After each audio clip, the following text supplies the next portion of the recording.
What's up, everybody? Welcome back to the Tape Never Lies pregame show. I'm Ivan Vargas. I'll have my man Big Steve Edwards in with me here in a second. But as always, guys, make sure you like, share, and subscribe to the Tape Never Lies Network. Make sure you become a patron today at www.thetapeneverlies.com. Scottish Bear, what would give you that idea on a pregame show? That's kind of crazy. You know who it is. But anyway, Bears versus Lions, round 2. We'll see what happens. We saw what happened to the Bears when they faced the Minnesota Vikings for the second time. It was not pretty on Monday Night Football. Lions come to Chicago. They're going to have to face the elements. It's not in a dome. But nonetheless, I still have the Lions at a pretty strong advantage, even with their injuries on defense and offense. I give them the edge because of coaching, and give Thomas Brown some credit. You know what I mean? He's not the savior, but he's not the devil incarnate. You know what I mean? He's doing an admirable job with what he's been given, and what he's been given has been a shit show. So for me, Thomas Brown, it is what it is. You know what I mean? I think he has a bright future as a coach, whether it be an OC or a head coach, what have you. I think Thomas Brown has a bright future, but he's just not the guy. And, the guy right now in this game, as far as head coaches are concerned, is Dan Campbell. And I could see Dan Campbell, even though they are a very aggressive team at times, especially on fourth down, I could see him making better decisions down the stretch for his football team and securing a win here today. And I know it's a little bit of a spoiler here at the beginning, but I don't think anybody in their right mind would pick the Bears at this point in time with how they responded after the Eberflus firing. Even with there being some type of what was it, a breath of fresh air that I think DJ had described it as. It's not significant enough to overcome the clear deficiencies that this team has had and will continue to have until somebody mans up and takes charge. Steve, what's up, man? What's going on, man? Nothing much. Just talking about the difference between the coaching staffs right here, right now, and I think that'll be obviously the separator, even with the injuries to the Detroit Lions. I think that regardless of what people may think, the Bears might come in here and steal one, I think they're going to be well coached enough to overcome some deficiencies with personnel. Yeah, I mean, hopefully my signal's good. Obviously, the sound is a little different because I'm on vacation, a little quick vacation in Galena, Illinois. Anybody knows about Galena, excellent. One of my favorite places to go visit just in general, not just in Illinois, but in general. It's one of my getaway spots. So I'm in the Airbnb and all that. So hopefully it's not the home studio, but yeah. But anyway, what I was gonna jump right on top of that. Like, have we not learned anything? Mm-hmm. I've learned. I've had to learn the hard choices and belief that these Bears will come up, even when I gave up on them. And hey, San Francisco, did we not learn about San Francisco? Mm-hmm. Did we learn about the injuries that they had? And it didn't matter that you over across the sidelines, you still had better players. You had more committed players, even though they're not having the best season. San Francisco is a culture of winning. And they still believed that they get this win, that they could possibly turn things around. And, they still had that belief in that locker room, even though not much good has happened since the Bears. But I'm sure they believe that. They got better players. Nobody with the way better tight end, pound for pound better players at the time. And they had Kyle Shanahan across the field. That was the difference. And then you look at today, you have the same thing. You have a far superior coaching staff. You got two coordinators who are up for head coaching positions. You got a head coach who's come and transformed the culture and turn those losses and those failures of Detroit into wins and having them as a Super Bowl favorite. You know what I mean? That's the difference. And they're still winning. They're finding ways to win. It's tough loss last week against Buffalo, but that's Buffalo team is a Super Bowl contender as well.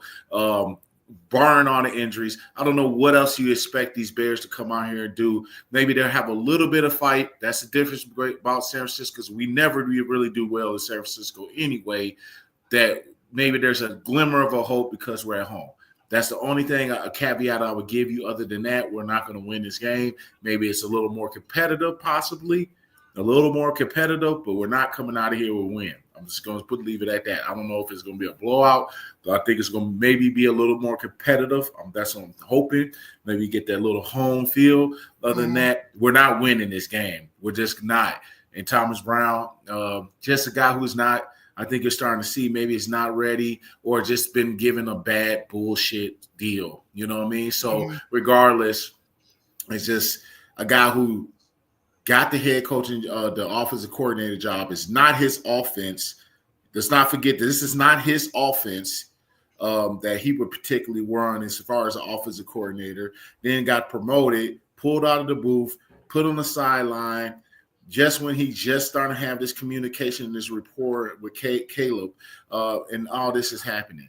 And then, so I'm just in a bit of a rant here too, that people are still like, Caleb, we're back on that, the seesaw. He has a couple of those few games with under Thomas Brown, and people like, we got our quarterback. We already know. The people who've been down with this guy from the beginning, we know. It has not been no change. It's these people who jumping back and forth. Oh, he's doing good, and then second he does not do good. He's not doing well. We make a mistake and this and that, and his care and all this stuff, him on the sidelines, his character, when his fucking ribs just got fucking blasted. He's not whining or bitching anybody out. He's fucking trying to gas for fucking air, you dumbasses. These are clowns. These are trolls that are doing their job. That's their job, Steve. You know what I'm saying? Yeah. Job to go ahead and find any type of negative they can to go ahead and rip this kid apart. And time again, you hear coaches, guys, Dan Campbell's, Kevin O'Connell, these guys that we covet because we don't have those types of coaches. All of them are saying, hey, this guy comes back and he fights and he's a dog. But no, we got to go ahead and listen to some bullshit, on the internet about somebody saying, oh, look at him laying down. He quit. He's this, he's a bitch, he's that. It's all nonsense. If you took a shot in the ribs, got back up and sat down, you'd fucking feel it too. You'd want to go ahead and stretch your body out too. All right. It's just nonsense that we continue to hear this because the Bears are losing. They go ahead and they throw all that negative on Caleb Williams like he's the one losing these games for us. Yeah, it's ridiculous because also, as I said, things have affected Thomas Brown's ability and how everybody was so high on him, him getting pulled out of that offensive coordinator position and put into the head coaching spot where he was solely focused on getting Justin Fields correct and being in the booth. Same thing, vice versa, happened to not Justin Fields, but Caleb Williams. Caleb Williams is feeling the same effects of that. You don't think that affects him? Now his coordinator he finally was getting to jail with, who was up top seeing everything and having them on a good rapport, is now forced to be on the sidelines on top of handling the whole freaking team that is a disgrace right now. So how do you think that affects Caleb? It's affecting his play. Yeah. And there's obviously things that he needs to get better. But guess what? Those are rookie things that this guy is not only having to deal with all the bull crap, but he has to deal with his rookie mistakes that a rookie's going to make. And that's the difference. And we're not going to win this game. What happened to the bottom line is just getting back going. And that's been hard to do. And I don't have any trust in that because the process has been so broken and disturbed that they had going on. And instead of just making Eric Washington the head coach, You put Thomas Brown in. We had a lot of hope in Thomas Brown for what he did, but we all kind of knew we wanted him to stay in that role. But like, hey, guess what? This is the guy who was saying the right things, had a different speech and tone and stature about himself after dealing with Eberflus. There was some bit of trust in him that we thought we wanted to lean into something, right? And something good. And yeah, it was a shitty position. And he's not a miracle whopper. That's what I was saying. If he could pull us out of this and get like 3 games, yeah, hell yeah, he's a fucking head coaching candidate. But yeah, that's not happening because it's so shitty. And yeah, he's not going to be. So we're not doing anything today. That's the bottom line. After all that shit I just spewed out, we may be competitive. Yeah, and that's, to me, that's all I could ask for after seeing how this team has responded. It's not only to a Hail Mary, but the bye week, Steve. How they responded to a bye week, and it's hard to imagine that the Bears can overcome everything that they've gone through. All you can ask for is that you be competitive enough to stay in the game. Caleb Williams comes out okay and performs well enough for us to see anything. You know what I'm saying? Anything that's positive, because what we need is more reps for Caleb Williams. These missed throws, these balls that are sailing over. I honestly believe it's repetition, getting the feel for the speed of the game, because I think he's understanding the speed of the game, but he hasn't truly eclipsed where he's been able to just settle and everything is slowed down. I think it's still a little fast for him, and that's why he's sailing balls and missing receivers. Yeah. And on top of the glory, what did I have to keep on going back to? Ivan, you may have to chop some reels up for me in the past of the things I've said. I think that's going to be good. Just for my, to be a little, hey, I was right about these things. I said the old line was going to be an issue this year. If there was going to be anything, it was going to be Eberflus and the O-line. Those are the things I pointed out to. In this O-line, I think for a little bit of time during that Thomas Brown 3-game run, the O-line was playing decently good. It was probably the best they had been playing. Obviously, that changed, that whole dynamic changed the whole offense. Do y'all realize? Just go back and let's use our heads, all of us. Because I'm looking back like, hey, with Thomas Brown, that offense dipped right back down.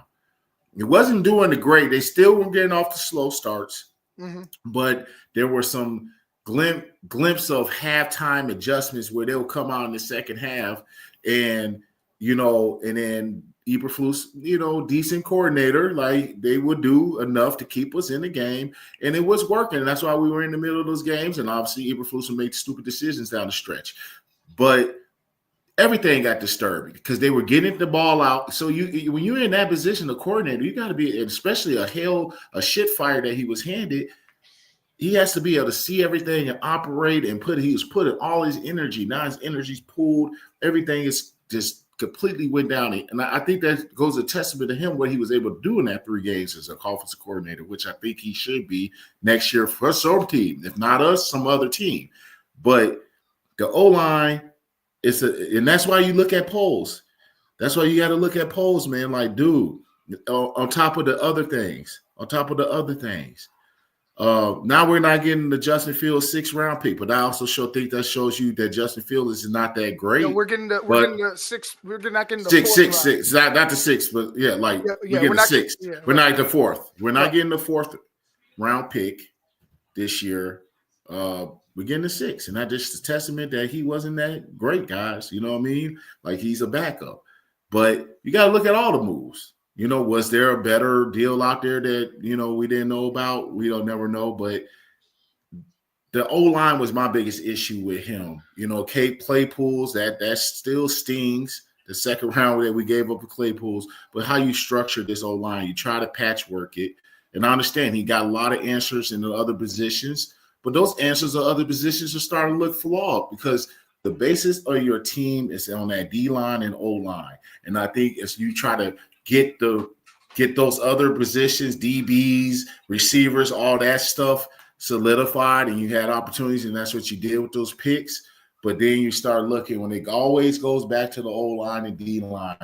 And when that is not working, everybody else suffers. Everybody else suffers. Your DBs that were so good, they're suffering because nobody's getting home to the quarterback. You know what I mean? Those linebackers that you paid a lot of money to, that those D linemen, those D tackles are not holding up those guards, and they're getting up to the second level. Or that, we're not getting, any penetration, which is cover 2. Not getting nothing out of the 3 technique. You're not getting anything opposite of Sweat. Sweat they're able to, double team him, take him out the equation because there's no other threats. And our O-line is destroying your young quarterback. You can't run the ball. Your receivers are frustrated. They start lagging. They start being dog asses, and their little attitudes and their little bullshit comes out of them. It's in them. It's in them. When success is not happening, it pops up right up out of them. They start acting out. So all this stuff is just all tied together. And that's why I think a lot of pressure is put on Poles of should we move on? Should he be the guy? Yeah. And, looking back at it, when you a quick glance, you're like, yeah, Poles has done some nice things. But when you take a deeper dive and you put it under a magnifying glass, you're like, ugh. Like, here's your deficiencies. Here's the cracks. Here's those micro fractures where, you might not have caught or it might have just been blown by because of some of the other struggles that have been, taking the spotlight away from some of those lesser mistakes that Poles has made. And, little mistakes build up. They build up after time. And then once you have a big mistake, all those other mistakes start to go ahead and rear their head. So for me, Ryan Poles, has he done enough? No. Should he remain the GM? If he's able to convince one of these head coaches that they're going to get what they want from him, then okay. But if there's any sight of there's going to be a power indifference with the GM and the head coach, there's not a united marriage, you got to go, Ryan, because we've already seen enough from you, and you double down on your guy this season, and look at what's happened to this team. A team that was supposed to ascend, you double down on the wrong guy as a leader of your football team, and you start to hear stories now about how, Eberflus really was. That's all on you. And now that's the biggest mistake. And here come all the other little mistakes that you've made, like a tidal wave sweeping over you. Yeah, it's these things are building up quick, man, where you gotta, and I don't want any relationship that Poles has with anybody. I don't want to. I think relationships are good when you're looking at a head coach if he's the guy to pick it. I want you just to throw the relationships out. Yeah, that's obviously good. Like, where do we match up football wise? Not, hey, we're good. We worked before on this team and this, or we went to Boston College or any of that. That's great. You kind of have some knowledge of the person. Throw all that shit out. Are you guys in line and on the same page when it comes to football? And Poles, are you able to go and do what this head coach possibly wants to get done? Whoever that is, Ben Johnson, Vrabel, whoever comes in and they have a vision for what their team and the weapons that they need, are you able to, work and operate and humble yourself to give them what they need? And I think that's going to be one of the keys. Like, if he's able to do that, I'm in a depression to get it, go in a different direction. But I'm cool if he comes back, but I'm just not feeling too confident as I look back at everything in the moves and the decisions when he has made decisions on O-linemen that have not been correct decisions, because his evaluation on O-line, I think is missed. He was part of that group with Eberflus that did the decision to bring back Chris Morgan. They decided to hold him over from that offensive staff. They made that decision. And it's been a debacle. It's no brainer that this guy's not supposed to be there. It's no brainer that you can't evaluate O-line, you guys collectively. I'd rather move in the different direction, but we'll see, man. It's going to be a lot of shit coming out of Halloween. We will be on the top of everybody's tongue. I don't even think the number one draft pick, whoever owns it, is going to have the most. They're not going to be talked about like us. We're in the spotlight, and we know what? Maybe we do need to be in the spotlight in the media. And I hate that when the national media comes in and makes their comments of our situation, but maybe we need to be in that spotlight so it puts the pressure on the organization to do something right. Yeah, and I agree. I totally agree. You had this. You had, we mentioned hard knocks, or soft knocks as we like to call it. You had this build up to what your team was going to be coming from the top brass's mouths. Like we're ready to win, Ryan Poles. Even to an extent, I believe Kevin Warren was expecting to take another step. But for me to see them at that press conference and to see how, unsettled Ryan Poles was, I just, again, to believe that all the mistakes have not, come back to bite him in the ass is a mistake in itself. And I think that Kevin Warren understands that. I think firing a head coach was enough for him, and he'd rather wait until he sees and hears what some of these other head coaches have to say before getting rid of a Ryan Poles, where you're going to have to pay another GM to come in here and work. So I think that's kind of where Kevin Warren is. But I think Kevin Warren would love a fresh new start himself, being the president who came in and inherited him, and then has seen and heard all of us call. I mean, come on, Steve. They have to know we call them out every single week, and it's going to be like that until the team starts winning. So I think Kevin Warren wants the team to be on the uptick before, as he's coming in and trying to build this stadium. I think that's where his mind is, and he wants a fresh start. Yeah. I think. I mean, you can. They can. Of course, they're not going to come out and be like, he's in. They're trying to. It's been a lot of firings already. So I think if there's a percentage, I'm at a 70% that this could happen. You know what I mean? If Kevin Warren is going to get this thing right, but we could be wrong. But like, I put it at 70 right now, and it's a wavering thing as you hear more and more things. We get closer to that end of the year. And it could be a mutual. It might be a mutual where Kevin, that Poles wants to get out of here and leave. You know what I mean? I don't know.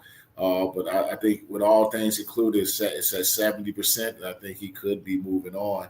And I really believe it's the right thing for the Bears, because that puts Kevin Warren is in the power play. There's no really, hey, he's in lockstep with anybody because he's at the president. Yeah, he could get fired, but his number one thing is to get that stadium done, and that's not going to be done for quite a while. So he's in that spot.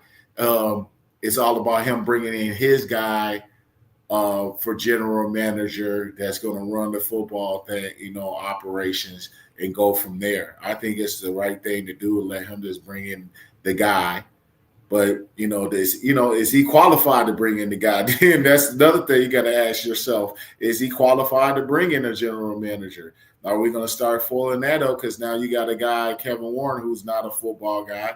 What kind of freaking committee are they going to start putting together for that? So it's just all kinds. I hate to bring more bad shit to it, but it could happen. But we'll see, man. I think the focus is today to see what we got. Everybody's like, what do you got to invest in these guys? Not much. I'm going to peek at them. I got things to do with the family today. Into town, I kind of still be sitting from the Wall Street, but I got people. I'm gonna watch.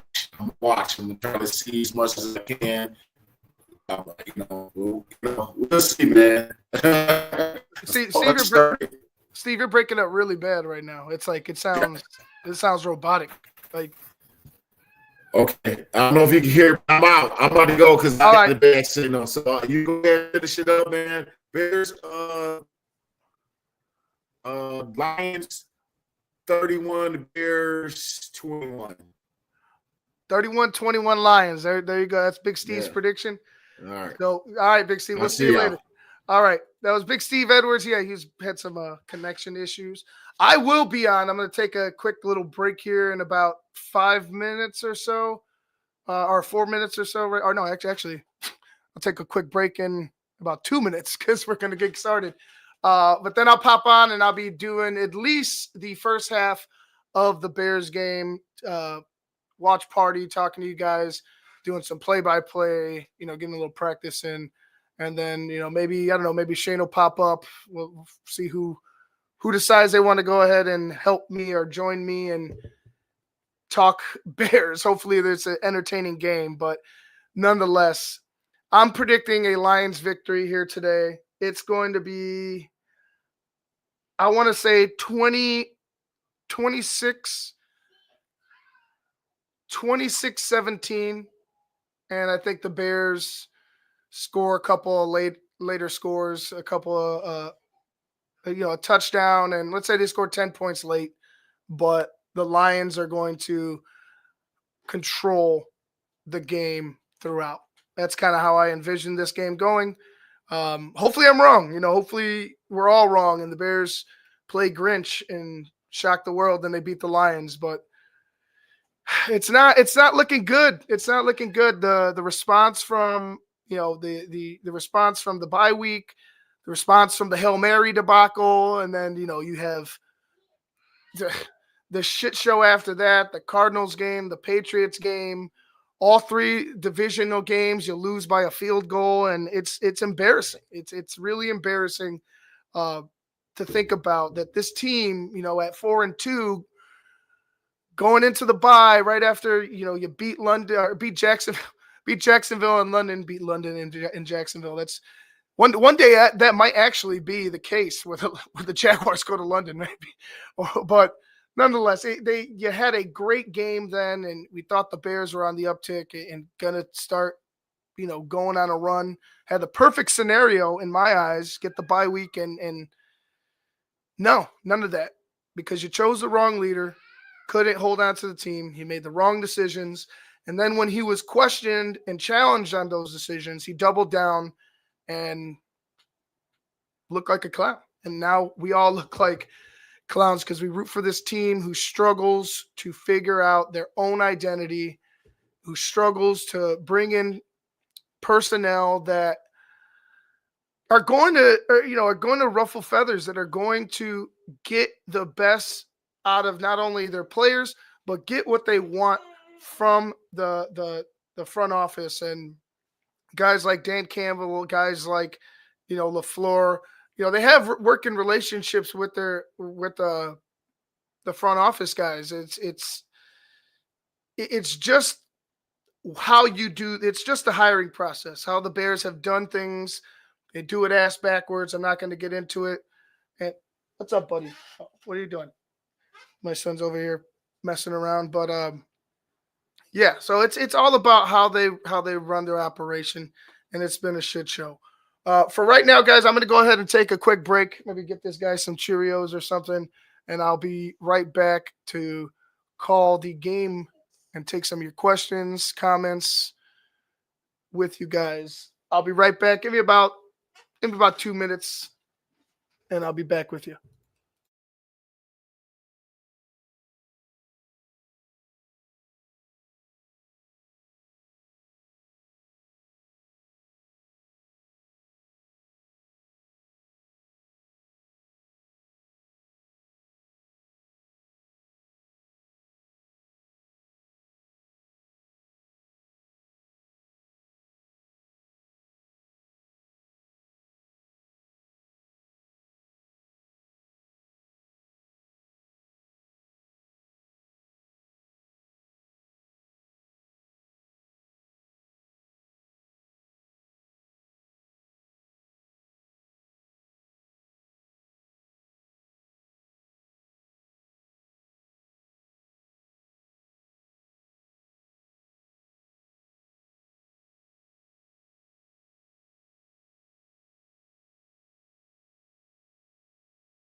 All right, I'm back in time for the kickoff.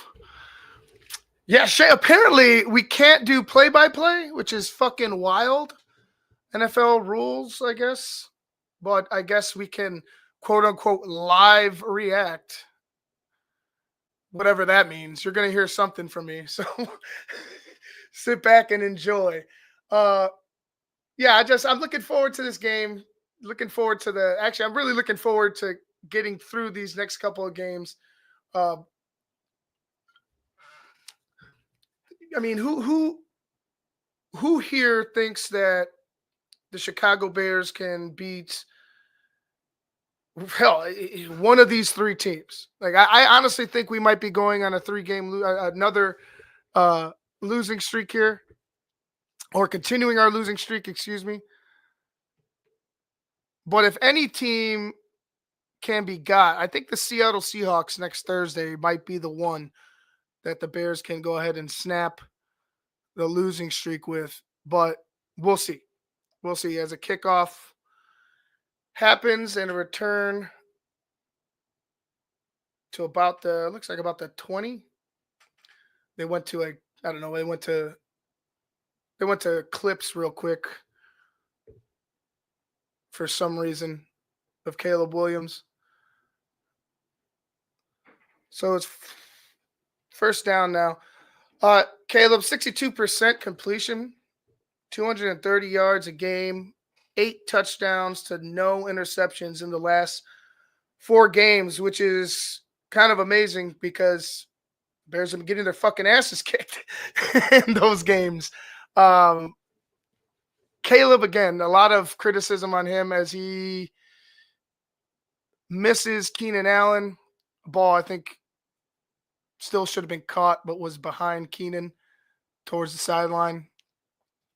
Second down. Braxton Jones, Tevin Jenkins, Coleman Shelton, Matt Pryor, and Darnell Wright is the front line. DeAndre Swift, DJ Moore, Roma Dunze, Keenan Allen, Cole Kmet are the skill position players out there right now.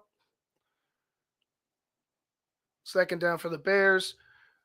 Yep, they're starting in shotgun again. I mean, it is what it is. You know, it's at this point, we're not going to have anything different as it's a toss to DJ Moore. I get about 2 yards on it. What am I drinking, Matt? I'm drinking a Modelo. I got some Woodford Reserve. I brought the cooler out. Well, I brought it over here because I didn't want to keep going back and forth to the fridge. A lot of guys out for the Detroit Lions. Even then, they still have a pretty solid secondary. Familiar face Kendall Vildor has been really good for the Lions. 3rd and 9 now. 3 straight shotgun. Yep. Oh. Avoids a sack. Avoids another sack. Throws it away. And that's 4th and 9. Caleb is down on the sideline, but looks to be getting up. And the Bears will be punting. Familiar sight this year, Bears punting the football. Torrey Taylor comes out. And just, I mean, Caleb's ability to elude defenders is just something remarkable. You know, if you could just figure a way to limit the missed throws and you know, the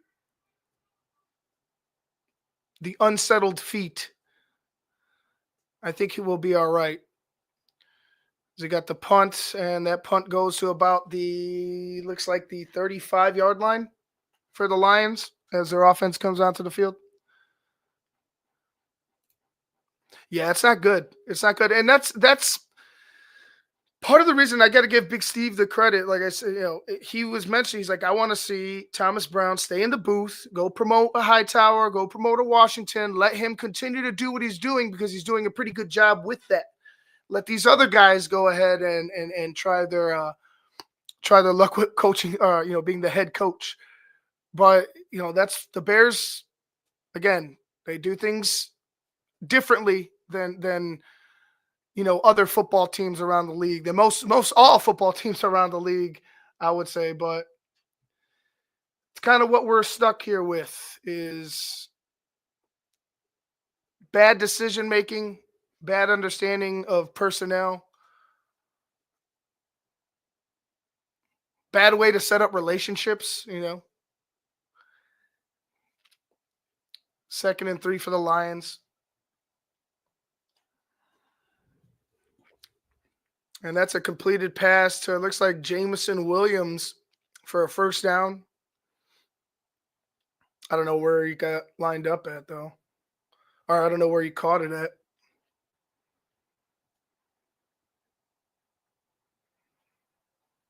Okay, well, either go back or don't say anything, Doug.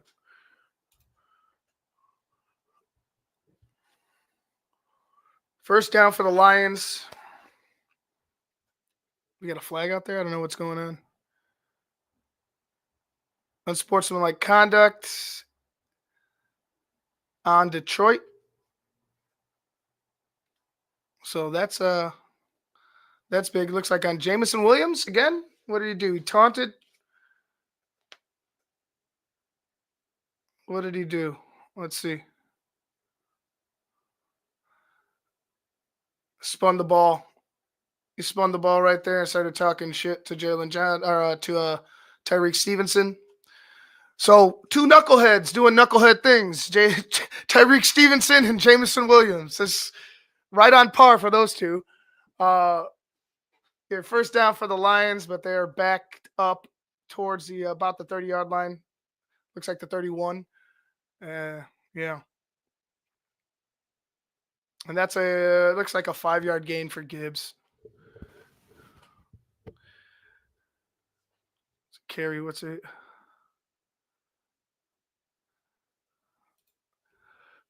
Any chance KW uses Zords to help? I mean, maybe. Like, obviously, Chris Zorge, part of the network, friend of the network. I mean, very minimal input, I think, would be given. Honestly, I truthfully think that Kevin Warren is hip to, some of these podcasts, including us, and hears a lot of things. I don't think he's turning a blind eye to any of it or tuning anything out. I think he knows how critical we've been and how, hardcore our, this fan base is, and we want a winner. But I don't know if we're gonna have, if there would be there's a wide open wide receiver down the field. Amon-Ra St. Brown for a huge gain as the Lions are marching. Input, with Zorge, of course, but I don't think Kevin Warren's going to take any outside input. I think Kevin Warren's going to do what Kevin Warren wants to do, and that's it. Amon-Ra St. Brown with a huge catch down the field. As he waves, I don't know what he's doing, but he's doing some type of celebration.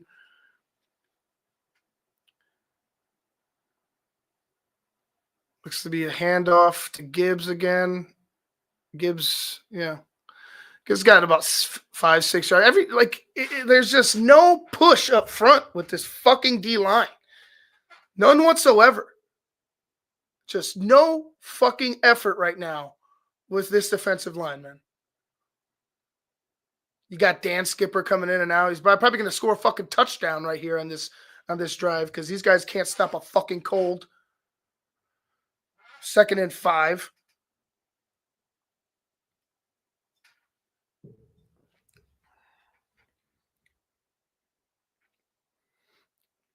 Another run.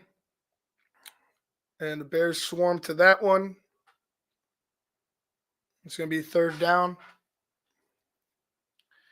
I don't know. Is this considered play-by-play? Like, I'm just saying what I'm seeing. Like, it's not even I'm confused because I'm pretty sure I'm doing that, but I'm not. Like, I'm just talking. You know what I'm saying? Like, I don't understand. Like, whatever.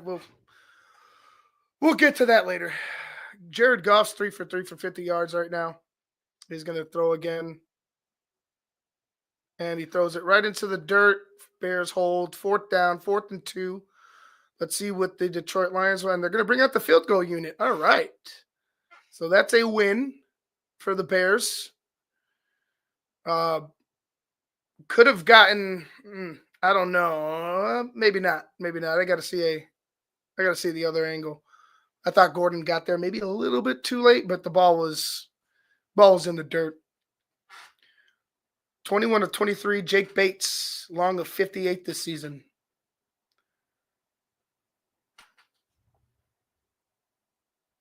Right, Karen, I'm just talking to my friends. Like, this is, you know what I mean? Like, I don't claim to be Pat Summerall. I'm not over here, getting too in depth. Like, I'm not bringing up stats. I'm just watching the game, talking to you guys. And if it so happens to sound like play-by-play, I don't know what to say. So we got a commercial break right now. Bears down 3-0 as the defense continues to give a big chunk plays down the field to wide receivers. Amon-Ra St. Brown with a big catch, setting up that field goal. After the Bears, were lucky enough to have a personal foul go their way against Jamison Williams. Ironically, against Tyreek Stevenson, who, we all know about Tyreek and what Tyreek does. Tyreek being Tyreek. But yeah, there was nothing. It did nothing for us because the Bears weren't unable to stop the big play once again. Ben Ricketts, the Bears have a losing culture. They are not playing as a unit, not playing with 100% maxed out effort. Therefore, most of the players have quit on the team, in my opinion. Well, shit, they're already talking about fucking vacation. DJ's mind is on Cancun. 1, 2, 3 Cancun. Right? Or wherever the hell you're going. Barbados. Like, their minds are on vacation. Their minds are on sandy beaches, pina coladas, Instagram models maybe. I don't know. I don't know where their minds are at, but it's not on football. Hendricks. Ivan, the defense seems to quit once they see the offense can't even get the first down, let alone score. Yeah, it's, and we talked about it. That defense was on fire the first quarter of the season. And, we if the offense was just able to do something, the Bears would, I think the Bears' fortunes would have been a lot different, especially in the Indy game, the Indianapolis Colts game, the Washington game.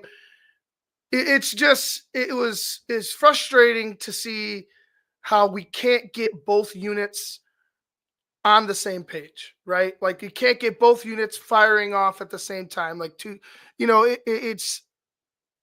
it's been that way for so long. You can't, you look back at how some of these games have been lost in prior seasons with different coaching staffs, and they're a lot similar. We've talked about how these coaches have been cookie cutters as we get ready to kick the ball back to the Chicago Bears, or the Lions get ready to kick the ball back to the Chicago Bears. They got 9:35 on the clock in the first. Yeah, it's frustrating, man. It's somebody needs to get in there. We need a head coach who's going to demand attention to detail, who's going to, that's going to be a part of how you get on this football team, is how well you pay attention to the little things, how much more effort you're giving day in and day out. That's what I want. Somebody holding these guys accountable to the utmost degree. As we go back to break. Oh, no, excuse me. They were showing the final of the Lions game.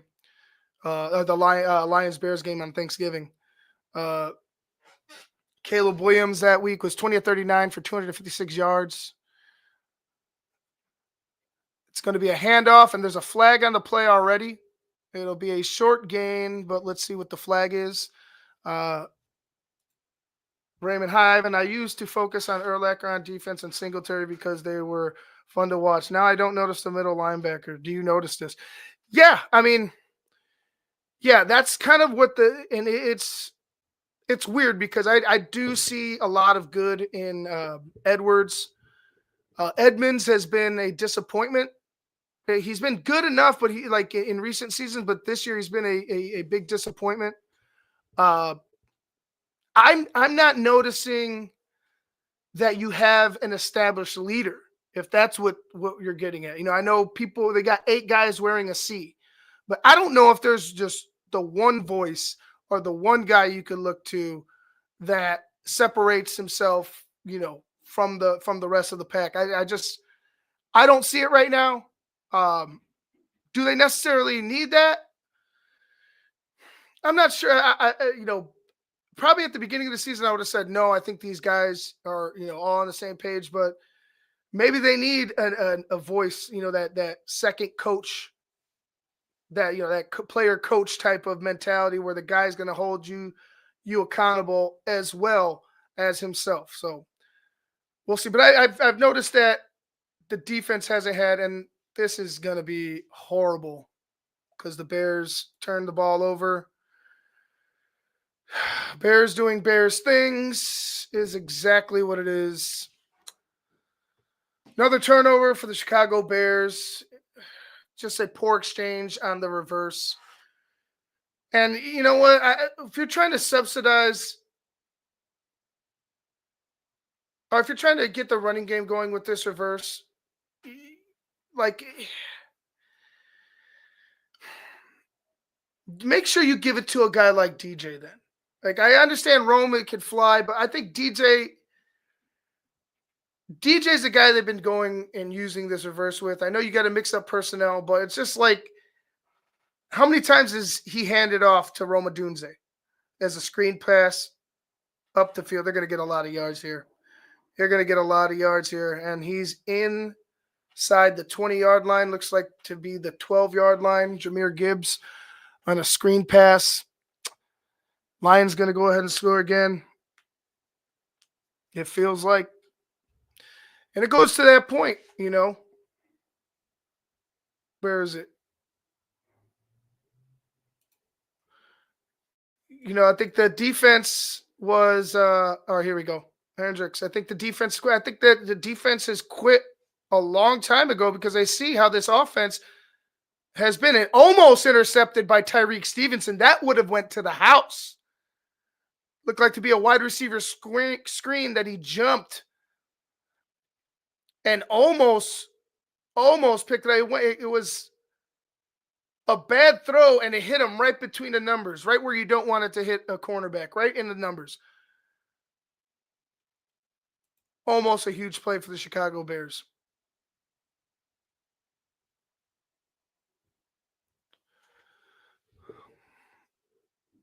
And another looked like a wide receiver screen again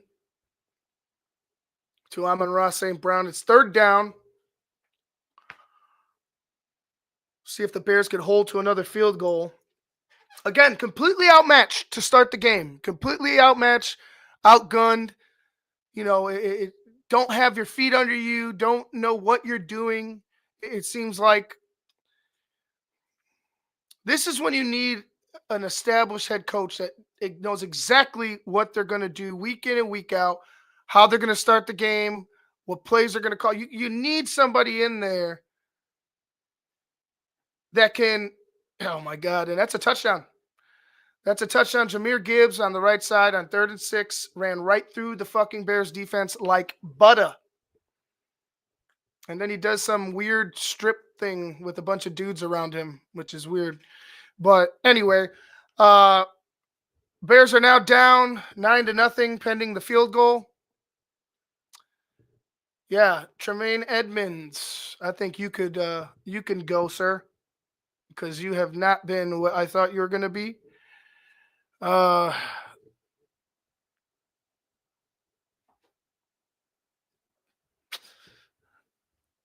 guess he was short of the line to gain. Apparently, he was short of the line to get, short of the goal line. So here we go again. 1st and goal for the Lions. That's run it right down our fucking throats. That's what I would do. I'd run it right down our throats, and that seems like the plan here. Jahmyr Gibbs. Oh, did he get kept? He got kept out. That was a big shot he took. Edmonds, as I bash him, he steps up and makes a big hit. Maybe I'm mic'd up with Tremaine Edmonds.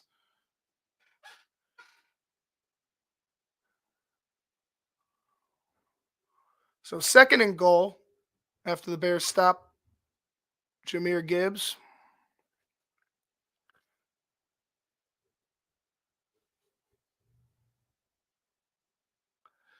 Run it again, and he gets stopped again. Big stop by Kevin Byard. 3rd and goal. The Bears defense showing some fight here.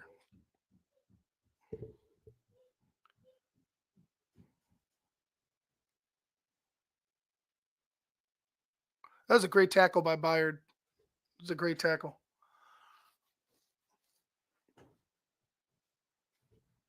Here we go, 3rd down. Another handoff to Gibbs, and he's in for the touchdown. Touchdown, Lions. And he does that weird dance again with a bunch of dudes around him on a pole. Jahmyr Gibbs, everybody.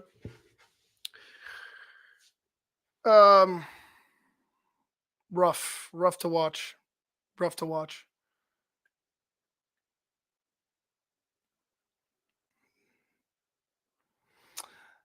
Extra point is coming.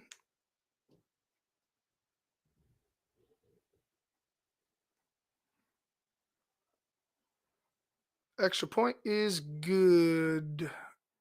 10-0. Lions over the Bears. The Bears have yet to get a first down. I don't know. Have the Bears got? Now we got a couple yards. We got some yards, but they've yet to get a first down. I think we've completed a pass yet, if I'm not mistaken. Just Bears doing Bears things, like Critical Drinker said. No, one pass. Caleb's 1 for 3 for 1 yard. So at least we're not being shut out at this point, right, Caleb? I mean, fuck. And it's not on him. I don't like your offensive line, the way that they've the way that your general manager have built this, way that he's neglected the guys up in front. I mean, it was only going to happen this way. Like that's how I see it from now on. It was only going to happen like this. Rushing yards: DJ Moore 1, Caleb Williams 1. You know who doesn't have a rushing yard? A running back. Shock.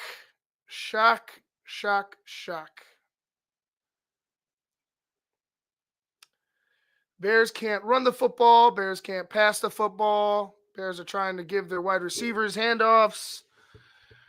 Bears stay in shotgun forever, even though the Detroit Lions don't seem to, have that much of a pass rush at this point.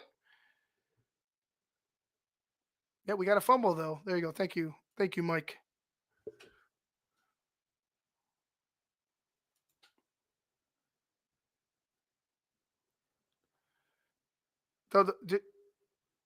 George, what are you even fucking talking about? 1 for 3. They haven't thrown the ball, George. What happened the last couple of weeks when we've been throwing the ball downfield? They haven't had a running game. They can't even fucking block for Caleb.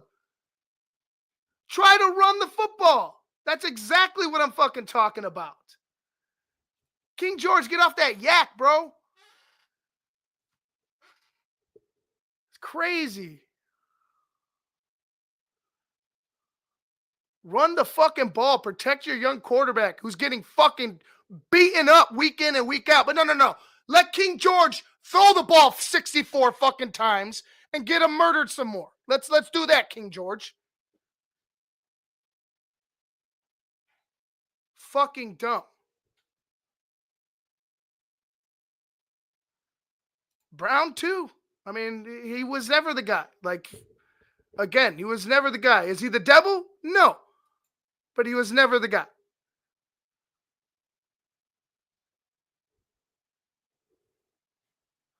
Kickoff, 5:34 in the first quarter. We got a return out to the 30. That's where the Bears will start. 26 touchdowns in the last 2 seasons by the Lions. Oh, by Jahmyr Gibbs, I'm sorry. 70-plus yards from scrimmage each of his first 14 years.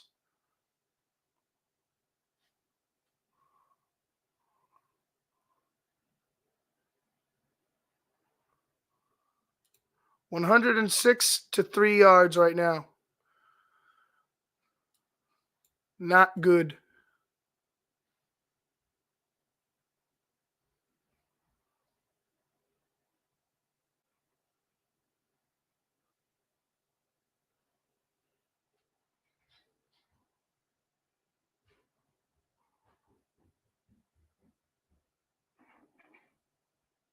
See, I knew you was drinking something.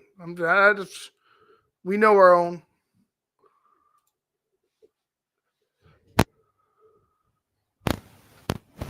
Yeah. Well, that's what you're gonna get. Our team is not worthy unless it's us. Our team isn't worthy to be talked about.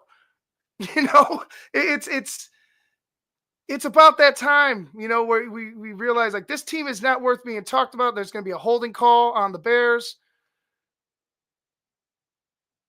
but yet it's maybe it isn't on the Bears. No, it's on the Bears. Let's see who this is on.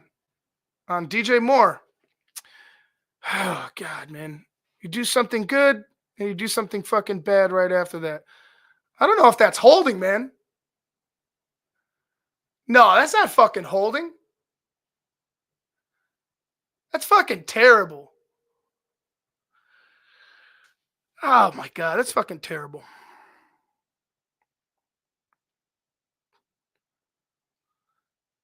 Fake handoff, roll out. It's a screen to Swift. Swift cuts upfield. He looks to get about most of that back, if not all of it.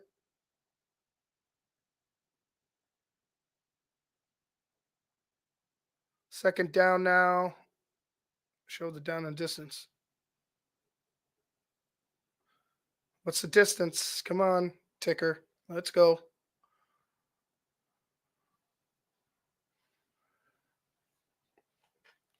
Caleb, 2 for 4, 12 yards.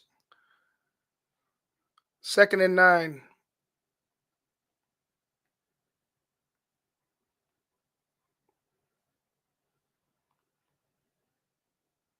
Another screen.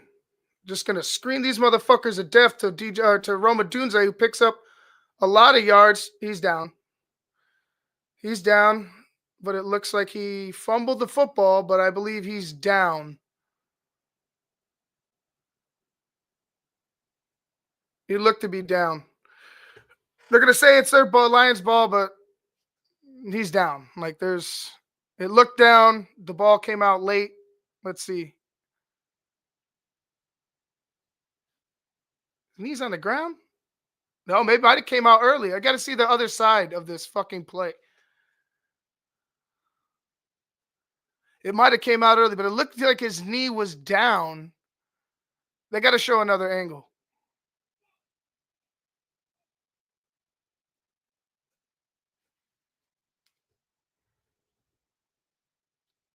That's kind of how I feel, though. I feel like they're going to give it to the Lions, but his knee did look down. So pending, this might be 2 fumbles by Roma Dunze so far in this game. Not looking good. Not looking good at all. Maybe his dad will stop fucking tweeting. Oh, just a tough one. Tough one. I didn't see Waldron, do much, nor have I seen much from Brown.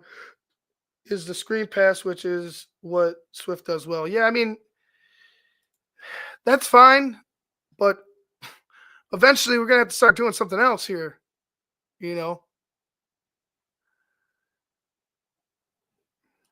It has definitely a fumble. See, I got to see, like, that's what I said. I got to see that other fucking angle. They only show the one angle and then they go right to commercial. It's like, well, what the fuck? You got to sit here and wait for you? Like, why can't you go into that picture-in-picture commercial that they fucking do all the time?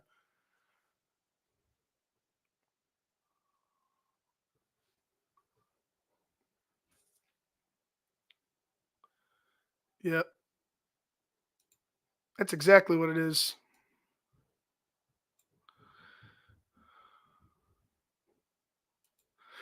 Being a Bears fan is the most exhausting thing I could think of. You know, like for a while, I felt like it was the Cubs, you know, because the Bears, you know, in the early 2000s, they were pretty, you know, you had the Urlacher Briggs, just Super Bowl teams and stuff like that. Lovey was here. It was, you know, things weren't like this. I'll say that things are under control. It seemed like, uh, but this is just, it's too much at times. It makes you want to put the team away. It makes you want to just, is Rome okay now?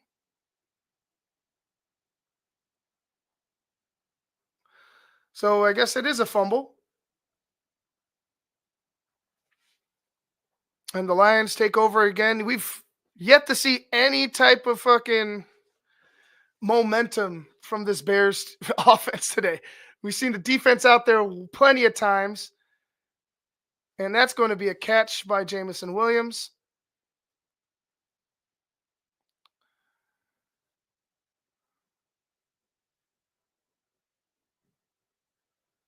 Yeah, that's a catch.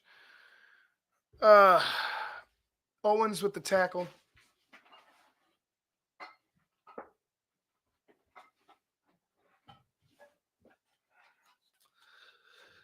Ben Johnson, potential new head coach for the Chicago Bears.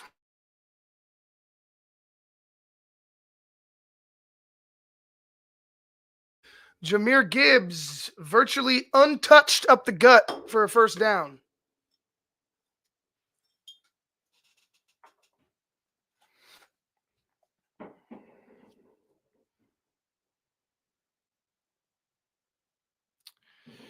This is going to get ugly. 135 to 44 total yards.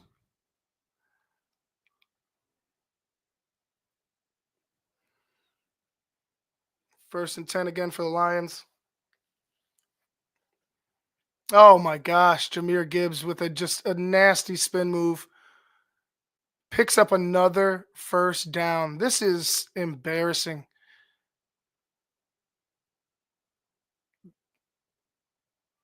Oh, Kyler Gordon spun out of his shoes.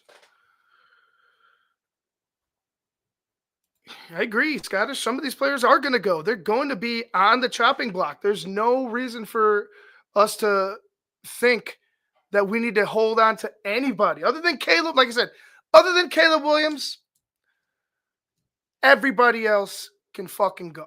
Like everybody else can fucking go. We could, a total restart is something I would love. As the Bears get a big stop there. Reynolds in the game.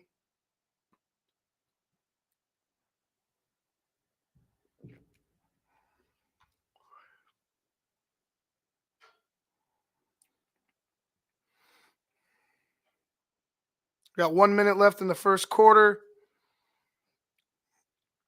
Bears have done jack shit to this point. So right on par. No push, and it's just pitch and catch. He could just fucking stand there all day long and just dart it. Just boop, boop, boop. There you go. It's just a long-ass handoff at that point, man. There's just no type of push with any of these guys. And these are the players Ryan Poles put out here and said we were going to go to the play. We are ready to fucking win with. And some of them aren't starters, right? Some of them aren't starters. But you expected to win with these guys backing up your starters? I don't think so. We all were bamboozled. I was wrong. I was wrong for believing in these guys. These guys were wrong with their assessment of their football team and their head coach. Frustrating.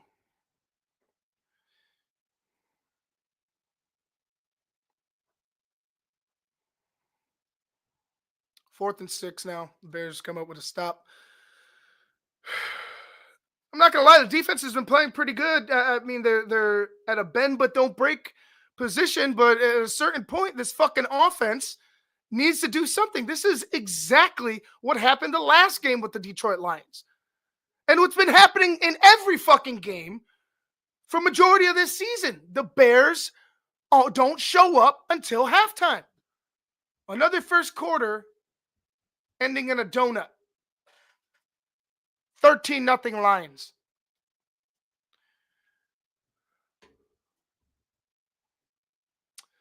Guys, I'm going to take a quick bathroom break, check on the baby, and I'll be right back.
All right, we're back.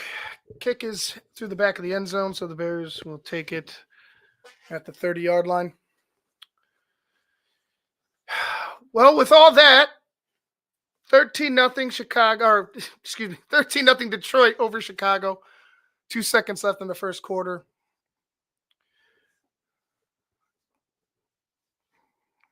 Caleb, 3 straight games with a fumble loss. So what he's lacking in interceptions, he seems to be picking up in fumbles. Again, I remember one of them last week. Was it last week? The strip sack fumble. Kyron Namagaji should have never been out there alone. We'll say that. He should have had a chaperone with him, watching him, holding his hand through the motions. Should have never been that way. As Caleb finds Keenan Allen for a big gain to the 50-yard line. About time, Keenan. Like I said, I would love Keenan Allen to stay, but I don't think with who you're going to bring in and how things are going to go, I don't think you can afford to keep him around. I don't think it's fair to the Bears or to Keenan Allen at this point in his career to force him to stay, especially if you don't know what's going to occur or how the team is going to respond to a new head coach. Again, you get a new head coach, you want a new culture, a new mentality. It takes time. It takes, eliminating some of the negatives from the equation. Getting players that don't want to commit to the team out of here. And if you listen to Mike Vrabel, and I know you know where I stand with the head coach. And if it's Ben Johnson, fuck it, like whatever, just get this team going. But for me, if it's Vrabel, that's exactly how he thinks. He's like, if you're not bought into this team, we need to get you the hell out of here. You know what I'm saying? They said Mike Vrabel hated Nate Davis. And what do? We go ahead and bring his ass in. Other coaches saying that don't do this with Nate Davis. Other, people around the league, don't do this with Nate Davis. Don't bring in Nate Davis. What do? We bring in Nate Davis. What does Nate Davis do? He fucking turns his back on his teammates, the city, the team. He says, fuck it, I'm not going in and playing. All right, well, fuck it. Get the fuck off my team. Should have been off my fucking football team a long time ago. But these are the mistakes that Ryan Poles has made and are just, like I said, are just like a tsunami wave coming back to consume him. Are you hearing any chance at the game? Sell the team, fire Poles. We want bet anything. I mean, bet like last time I was at a game. Yeah, I mean that they were a few chants here and there, and then I've heard multiple people saying that there's chance, in recent weeks when the Bears are there. So like I don't know, I'm not hearing anything because I don't have the TV on right now. Maybe if anybody has if anybody's listening to the TV broadcast, can you hear any chanting or any boos or what have you? Let us know. Back to action. 6-0 road record this season for the Lions as the Bears take over at the 49-yard line of the Detroit Lions. Swift picks up about 5 yards. There's a fucking flag on the play. Of course there is.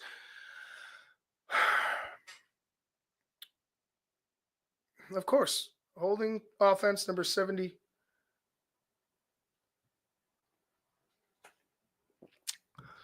Oh, Bears doing Bears things.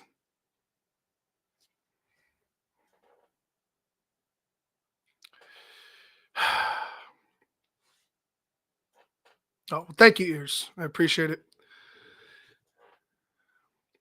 Caleb's frustration. And people crucifying this kid for showing some frustration. Kiss my ass, because you've been through the season this kid's been through in year one, and he's only showing little frustration. That's a good dart in the ground, Caleb. That's a good way to get rid of it. Good way to get rid of it. Didn't try to make something of it. Just dart it.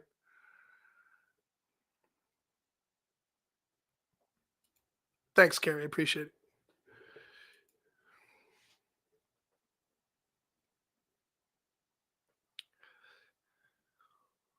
Here we go. 2nd and 20 now.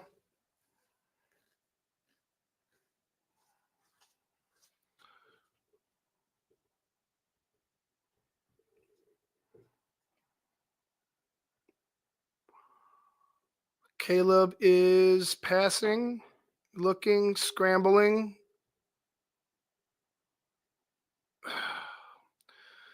Tried to get it to Rome, but was knocked away.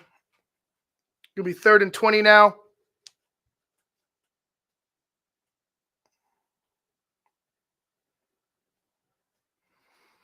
That's exactly. Was it Singus? I don't know. Okay, X1. Exactly X1. If he wasn't showing any emotion, they'd be like, oh, he's Jay Cutler. Look, we got another Cutler. He don't care. Caleb don't care. That's exactly what you get. Get up fucking field, DeAndre. He's back to the original line of scrimmage. Looks like the Bears are going to punt yet again. That's exactly what it is. Deja vu. It's every game we've watched, I feel like, for the past 7 years, almost a decade now.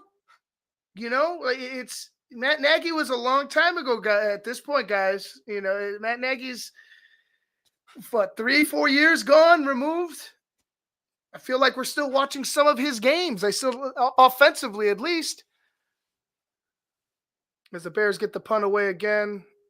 And let's see where they pin him right. And it looks to be the 7-yard line. Torrey Taylor with a good punt.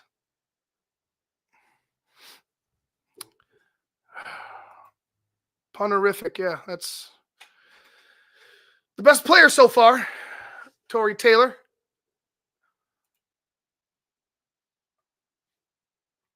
Guys, don't forget to check out at halftime on the patron side. Phil and Shane We'll be breaking down the first half for you guys. I'm having a little bit of fun, so I don't know. Maybe I'll stay on for the second half and keep talking to you guys. I'm enjoying it.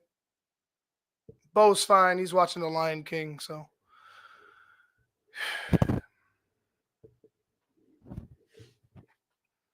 Terrible. I hate this team. Yeah, we're all there with you. We're all there with you. It's the same old shitty story, same old shitty song and dance.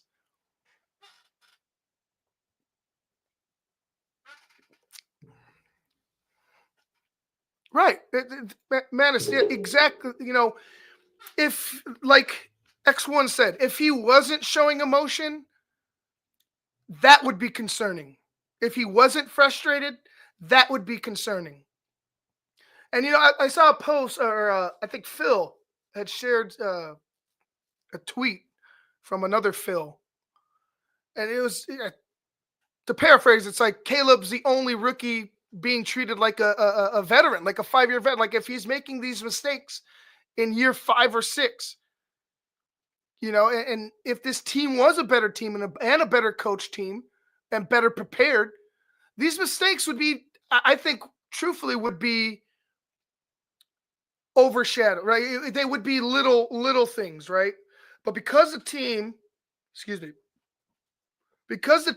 sucks, everything Caleb does is fucking magnified. Because of him being the first round, the number 1 draft pick, because of the way that the Bears and us as fans were thinking this team was going to respond this year. And it just hasn't been that. So they go ahead and they put Caleb in this, in this category where it's he can't, he's a bust, he's doing this wrong, he's not showing any emotion, and everything he does gets scrutinized for the negative. It's all people who want to see him fail just so they could say that they were right. And I don't see it. I don't see Caleb failing. I see Caleb struggling as a rookie, but I don't see Caleb failing to be an NFL player. I can't fucking make a tackle. Somebody fucking tackle on this damn team. Fucking Jahmyr Gibbs has fucking grease on his ass. He's fucking just like, what is it that you can? He even has arm sleeves, bro. Grab something. Fucking tackle him. Unfucking believable. Every first down, they're getting a first down. They're going first. Here goes deep pass, wide open. Jameson Williams. It's going to be a touchdown. 20-0. Detroit over Chicago.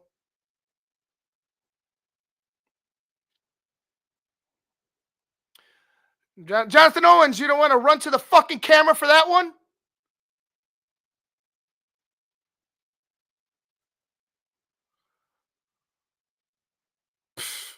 Just ran right by his ass. Just ran right by his ass. That's fucking garbage. This guy's a captain? Jalen Johnson's a captain missing tackles like that? You just letting fucking Jameson Williams run up the seam like that? Fucking amazing. Amazing.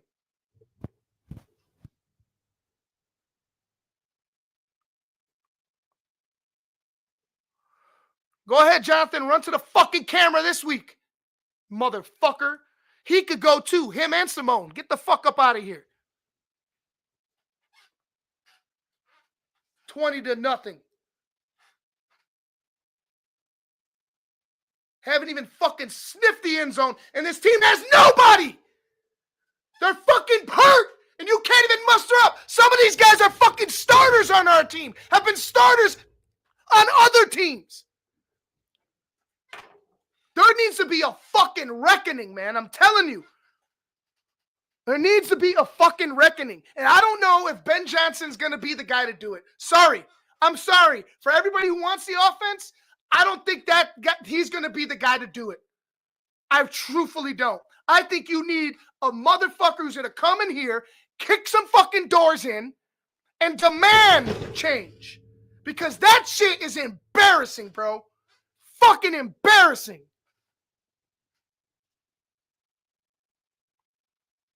Pathetic.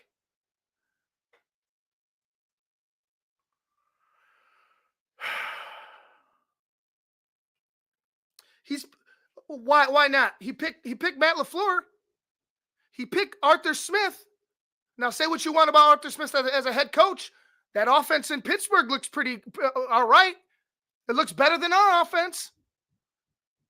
Matt LaFleur, look what he's been doing to our ass. So I'm not saying that he's going to go ahead and pick one of those guys again, but I would give him the benefit of the doubt because he got two of the top offensive minds to go ahead and coach for his team. Now, they ended up taking off because they did a really good job.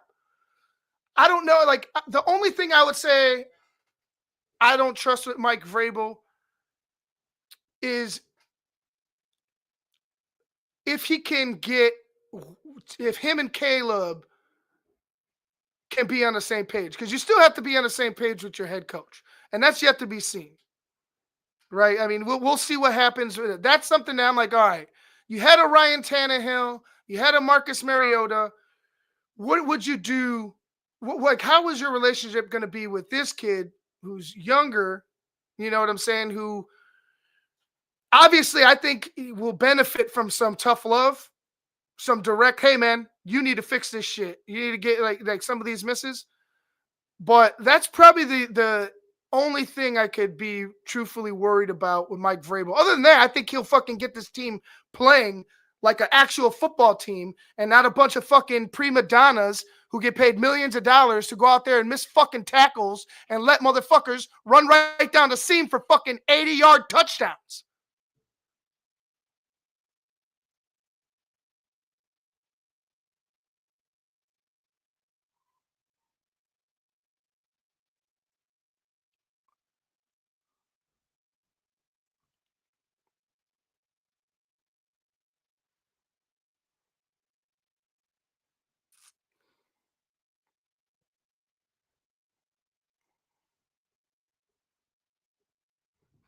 There's no body stepping up right now. And I don't think there will be.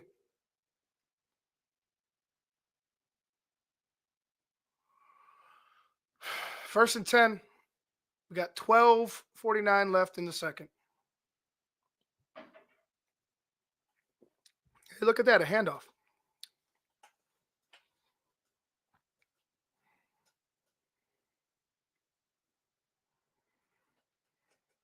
Oh, Saquon, gone.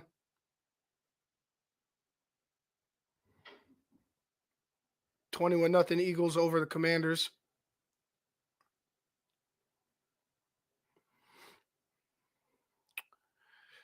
Back to this shit show. 20-0 Bears, 2nd and 8.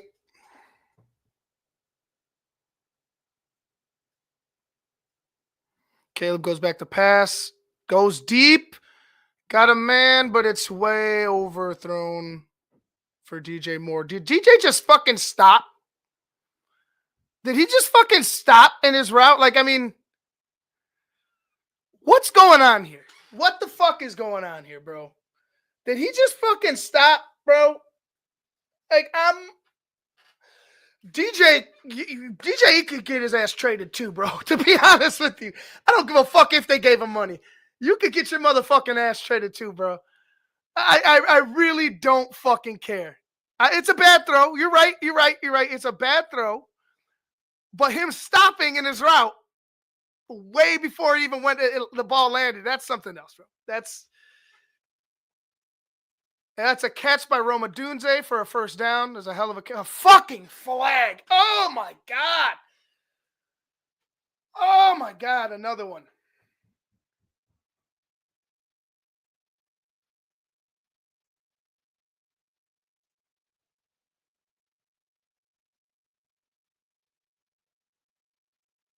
Oh, okay. Thank God. I thought it was going to be another holding penalty. I was going to fucking lose my mind.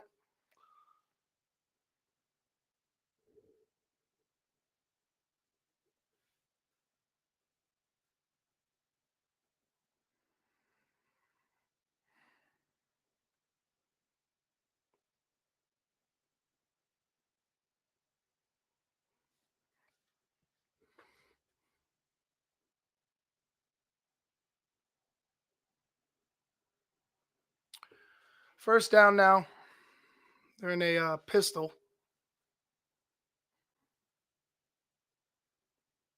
Fucking, oh my God.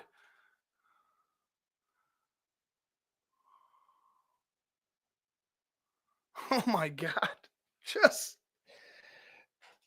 you can't make this shit up.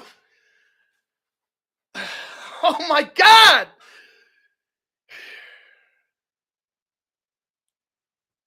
You can't make this shit up.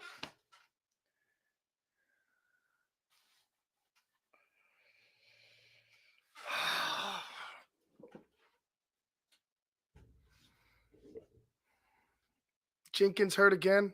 Fucking shocker. And Waters wet, critical drinker. Throw the ball. Another screen, because that's all we could do to get yards. Get up, DeAndre. Get up, DeAndre. There we go. All right. Game of the screen, baby. I feel like I'm playing Madden against a little kid and just use the screen over and over and over again. That's probably what Detroit's feeling like right now. It's like, oh, another one? Oh, all right.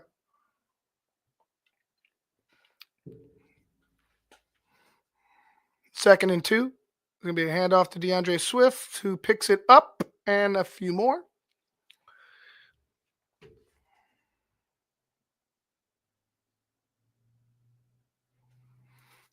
Yeah. Well, I would encourage you to go watch Phil's breakdown, but I understand your frustration watching it, and I'm, as Phil's showing you the truth and showing you all this day, I get it. It can be very, very frustrating for Bears fans. The truth hurts, man. And the truth is, this team is not good.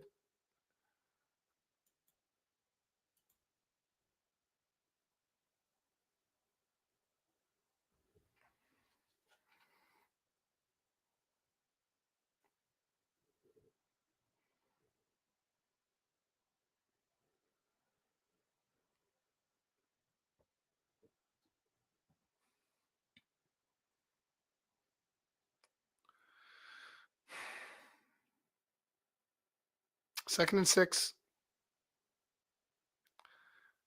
Ball is fucking. It's behind him, Caleb, bro. It's behind him. He's fucking wide open. You're putting balls behind him.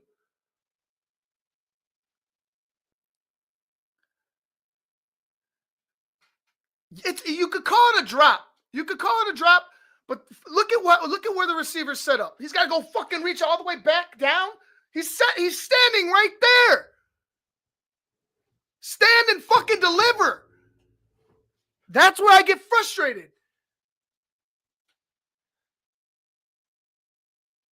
Roshan's in the game. Looks like Roshan's wearing a Guardian cap now.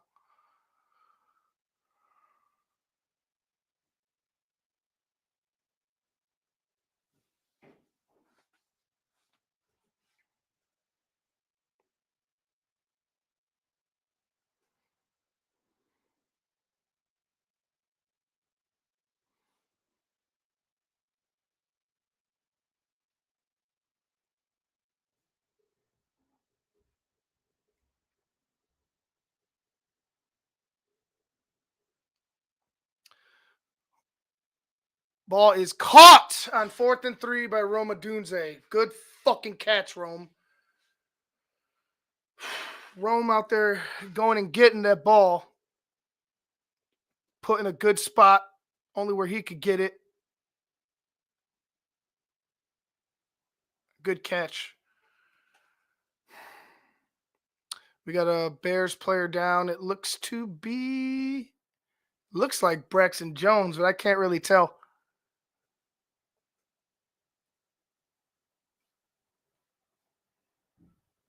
I don't know who. If anybody saw the player on the ground, let me know. I think it might have been Braxton. It looked like, but they had the medical personnel surrounding him, so I couldn't see the number.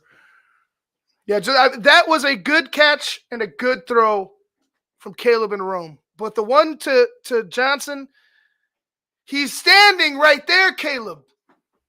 He's standing right there. Fucking put it between his numbers. Just little things like that. And I'm not saying that, he can't fucking correct these things, but this has been an issue all year. And it's something that needs to be corrected. The medical card is out. Braxton Jones. Yeah, Kyron is inactive. So we'll probably see Larry Borum.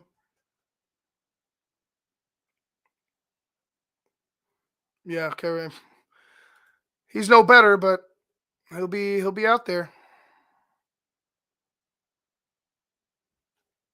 Yeah. No, I agree, man. I agree. You give him time, he can make some plays, but there are some times where it's like, yo, Caleb, you had time and you fucking missed the throw by a foot.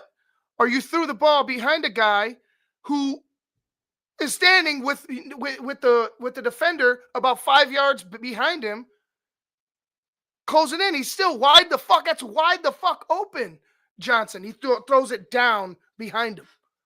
That's not good. That's something that Caleb needs to fix.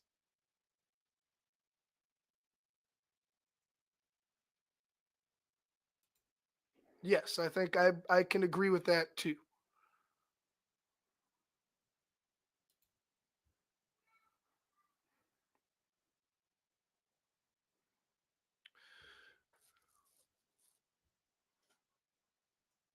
And again, the card out. Jake Curran. Is Jake Curran going to be the left tackle now? Curhan?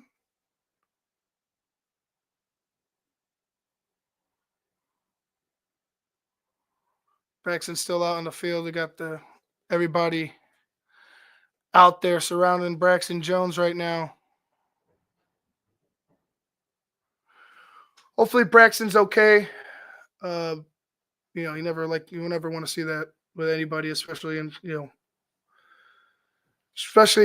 this sport. It can be, it's a very violent sport. Some of these injuries could be devastating. So just hope for the best for Braxton Jones.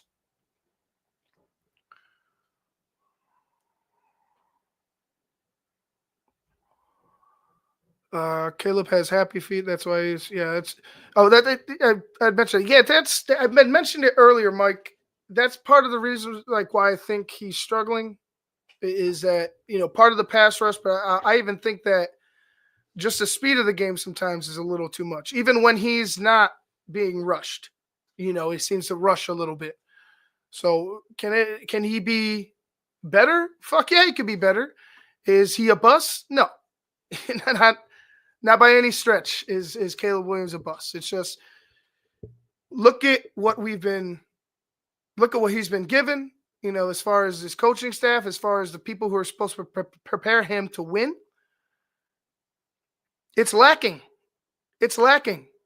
And, we've been manipulated by this front office of believing that this team was ready and this team was, going to take that next step with a Caleb Williams. So I can't really hold it, put it on Caleb. I can't really say that it's, Caleb's the one that's doing all this or that's, fucking up on his own, or he's not. There's a lot of reasons why Caleb is struggling and why he's rushing. And I think it's, it all just sums up the season, right? It's all shit right now. It's all crap right now. And it hasn't been, nothing's been working. So we got Braxton off the field. He seems to be okay, giving everybody a thumbs up. We get back to the action. 1st and 10 for the Bears. 9 plays, 52 yards on this drive. 3:43 for time of possession.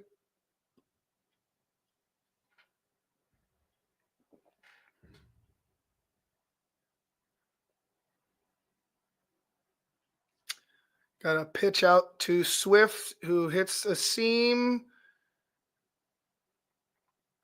Picks up 4 or 5 yards, somewhere around there.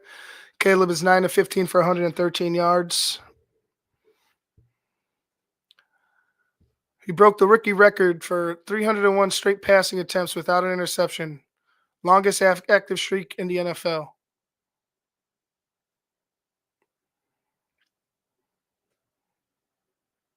Well, at least he's not making irrational decisions, and there's going to be a fucking false start. Oh my God, man. Just can't get out of our own fucking way.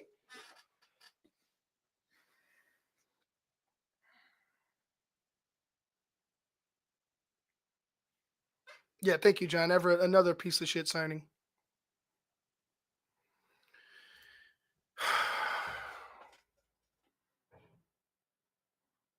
He's also been sacked 58 times, most in the NFL. None today. Play action. Throw the ball. Throw the ball. There we go. Upfield, DJ Moore. All right. All right. That looked good.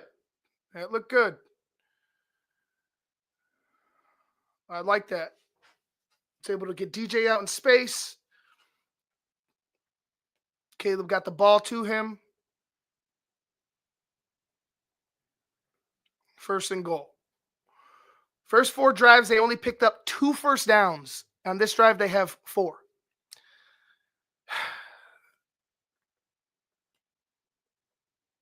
First and goal for the Bears. Caleb's checking out. Play action, looking, throwing it out of the back of the end zone. I don't know why you checked. What did you see, Caleb?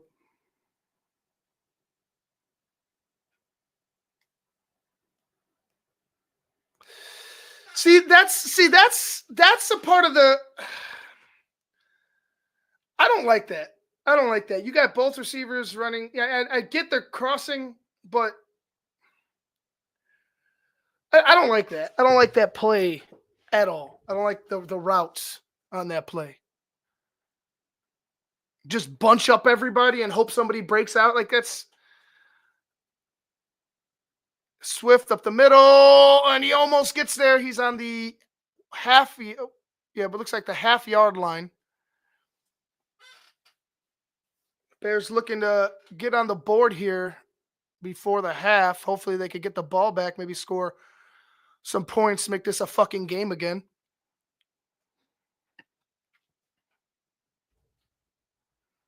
What has he done next one? Fucking nothing. That's what he's done. He's done nothing.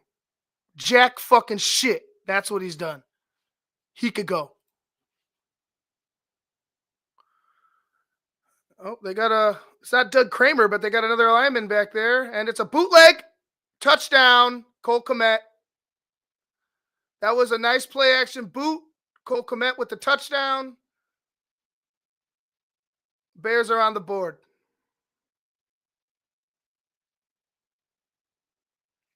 It's 20-6 now. Detroit over Chicago.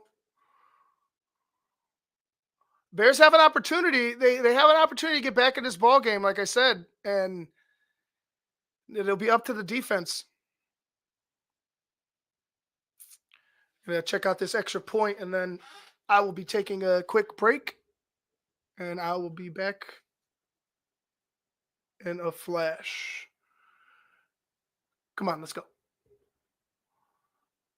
All right, Santos, fucking guy. Let's go a little bit more to the left, Santos. Come on, dude. Jeez, scaring the shit out of me. All right, Bears on the board. Still, they still trail 20-7. Detroit gets the ball. I'll be right back, guys.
Oops.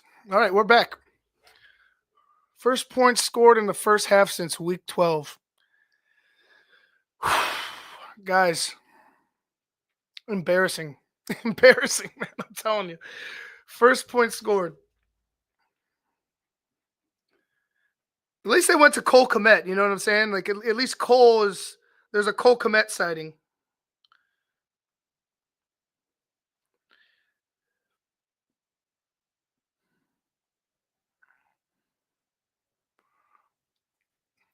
The Detroit offense comes back onto the field. 6:31 left in the half.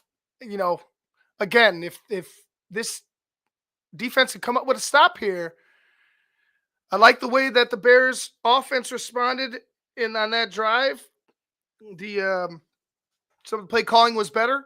I like the way that they utilized the run, got Caleb under center, started to mix up things a little bit. Here comes a fake reverse screen out to Jahmyr Gibbs.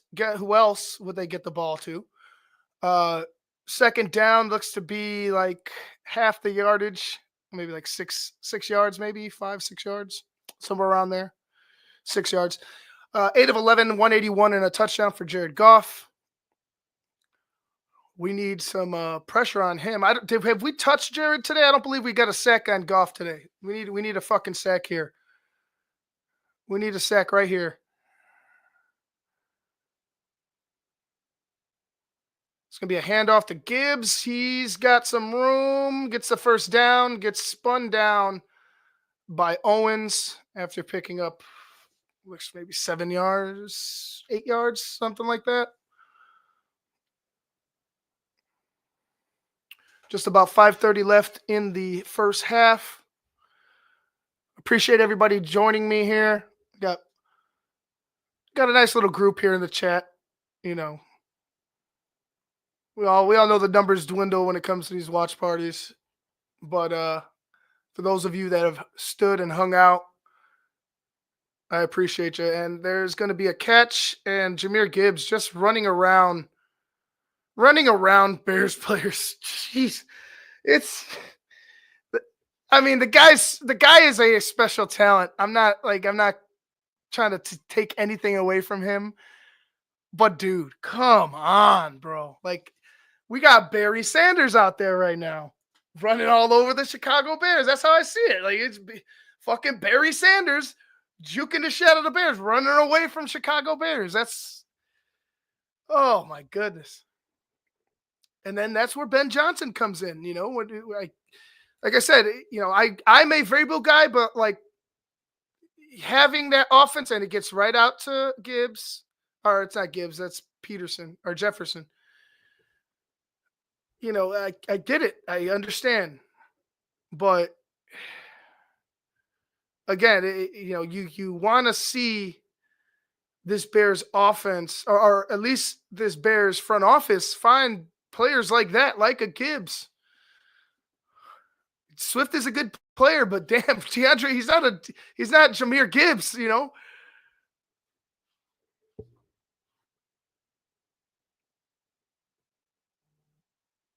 Here we go. First down and 10 for the Lions. Well within Bears territory now. Handoff to Gibbs again with a push. He cuts back, picks up about 6 yards.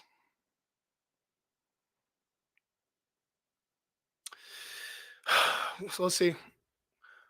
Field goal here, I guess is good. You want the ball back quickly, but the Lions have taken about half the time that was left on the clock when the Bears scored. We're at under 3.5 minutes left. It's going to be another handoff to Gibbs, who breaks free for a second. It's going to be third down, and it looks like 3, maybe 2 yards. 3rd and 3. Just about 3 minutes left in the half. Yeah. I'd never expected it to miss a beat, Critical Drink. I truthfully didn't. I was more scared of this happening than having the tandem, because you're going to have times where, oh my gosh, and he spins out and he gets swallowed up. 4th down. The Bears hold. Let's see if the Lions go for this. Let's see if they line up and go for this. And it looks like they will.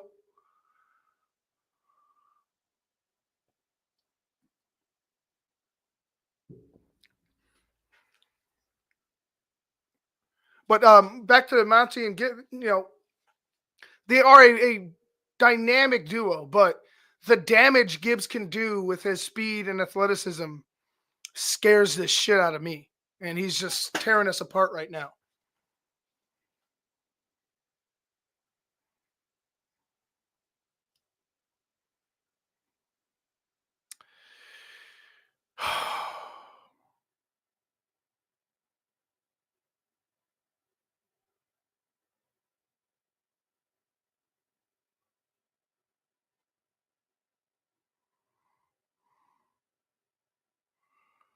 Fucking guy, man.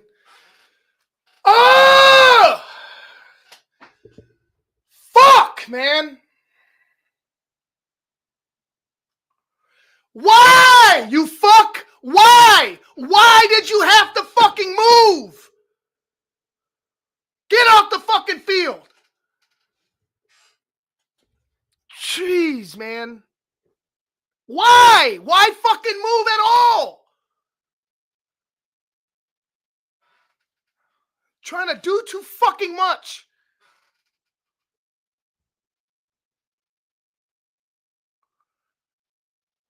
Jeez, this fucking team and their undisciplined asses can't get right. That's it. The Chicago can't get rights. That's what the fuck they should be. The Chicago can't do the shit correct. Every fucking time this team makes a fucking step or gains a fucking yard in this game, some idiot decides they want to go fuck it all up. Get on the same fucking page, man. I'm tired of shit. This is why I say, bring in somebody who's going to fucking have everybody at attention. None of this soft ass shit.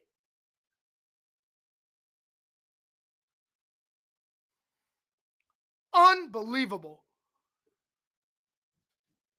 If you're able to hold them there, you get the fucking ball back. Even if they kick the three, you're able to go out down there and maybe negate that three or pick up a touchdown. No, but what do? We jump off fucking sides because we're not disciplined enough football players. Because our coach, our head coach, the original head coach, sucked. And he didn't want to hold anybody accountable. And he couldn't speak to men the way you're supposed to speak to men when they're fucking up.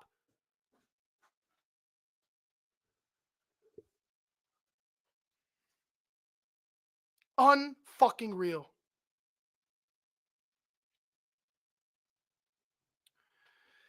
Ears, I think you're right, Ears. I'm. This game could get out of hand even with that touchdown.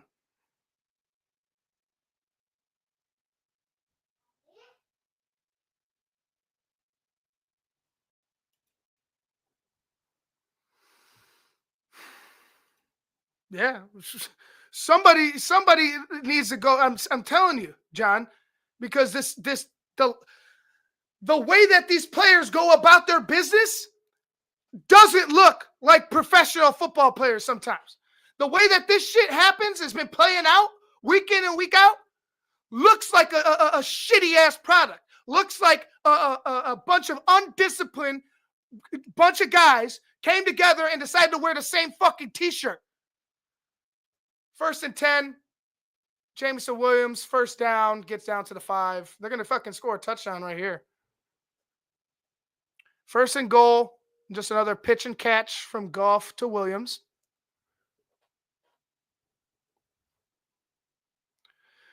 Don't forget, guys, halftime, you're going to hear Phil and Shane and their breakdown of the first half on our Patreon channel. So become a patron today at www.thetapeneverlies.com.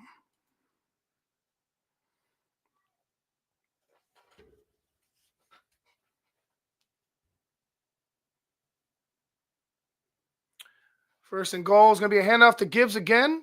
And they stop Gibbs this time. Looks like he has a maybe a 2-3 yard loss, but they dragged them back a few yards after that.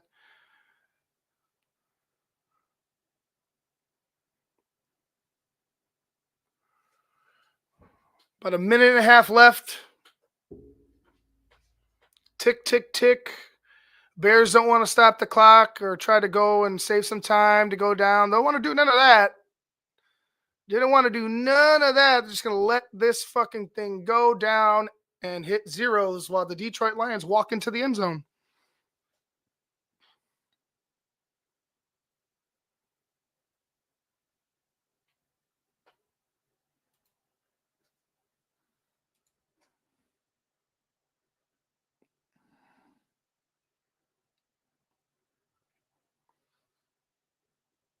Oh, maybe there's not a halftime show. I don't know. I guess I was wrong, Phil, guys. I guess I'm the halftime show.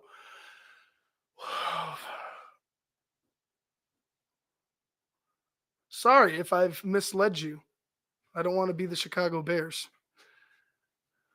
Hey, Bo. What's going on, buddy? What's up? What's up? What's up? We got to go upstairs? What happened? The TV went off? The TV went off? What happened?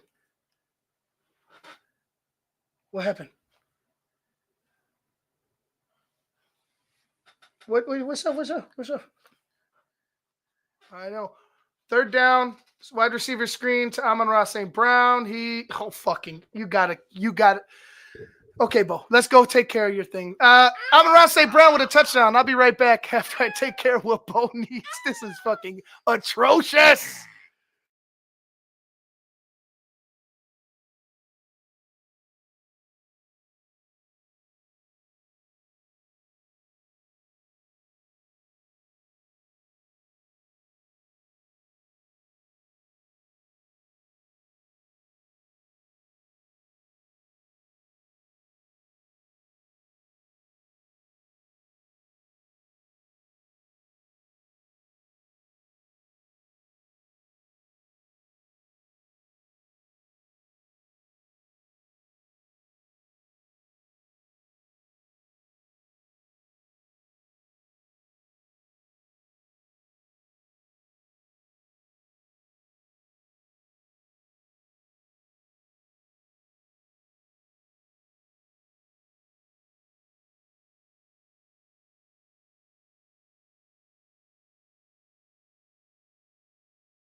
Oh God, I'm back. He's good now. He's got a Go-Gurt.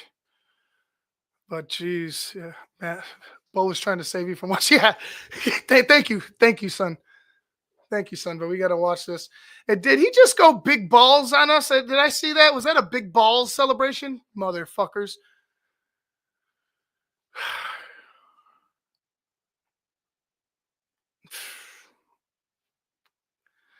Couldn't even fucking wrap up Amon-Ra St. Brown. Couldn't even do that. 27-7 Lions.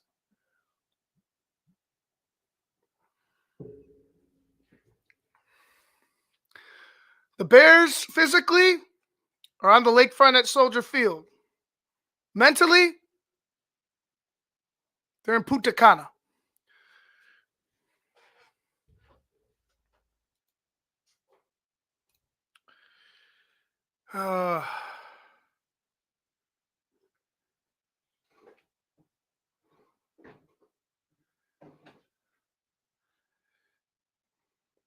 We got about 58 seconds left.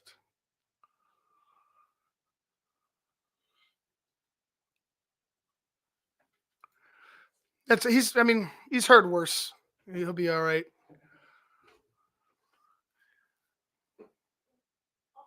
He sat there and watched Phil a couple times, so it's okay.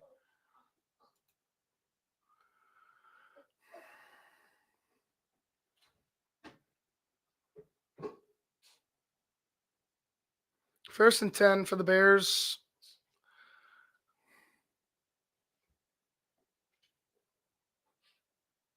Pass knocked down. 2nd and 10.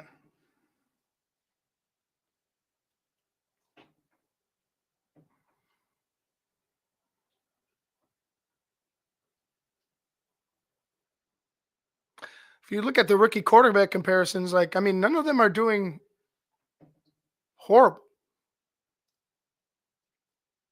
If you're looking at stats, you know how I feel about stats.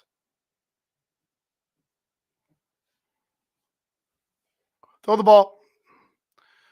There you go. You held on to the fucking ball, DJ. Look at that. Look at that. Just like a top wide receiver should be doing, right?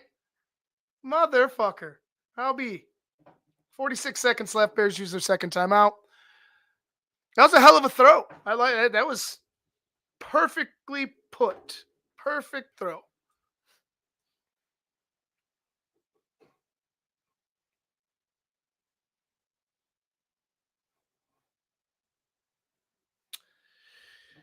.46 seconds left. 1st and 10 for the Bears. They're close to field goal range, but you can't be settling for field goals at this point. Caleb in shotgun. Bunched down to the left.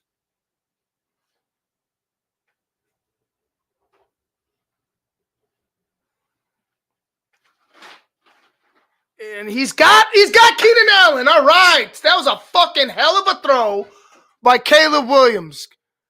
Right in stride to Keenan Allen for the touchdown. Bears respond. All right. Bears respond. Well, don't be fucking celebrating too soon, Keenan. But still, I'm liking how they responded right there. Caleb Williams showing that fight. He's not happy either.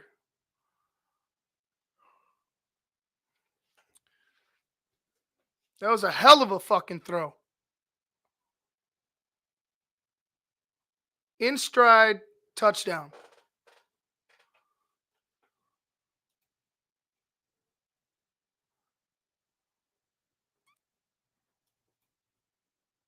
Yes, ears, but be a little bit positive. I understand I've been negative too, but something good just happened, ears. Let's be happy for a second.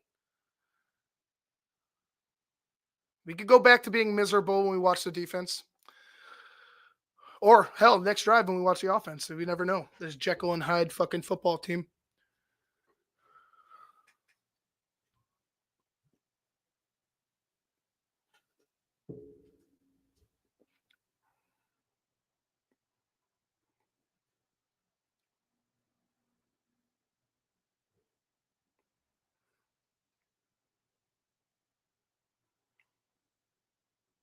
Somebody said you were a hater? What's going on? What's going on here?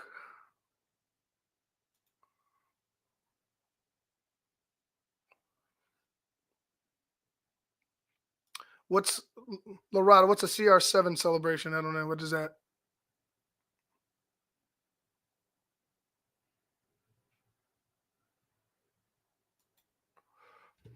Hell of a throw.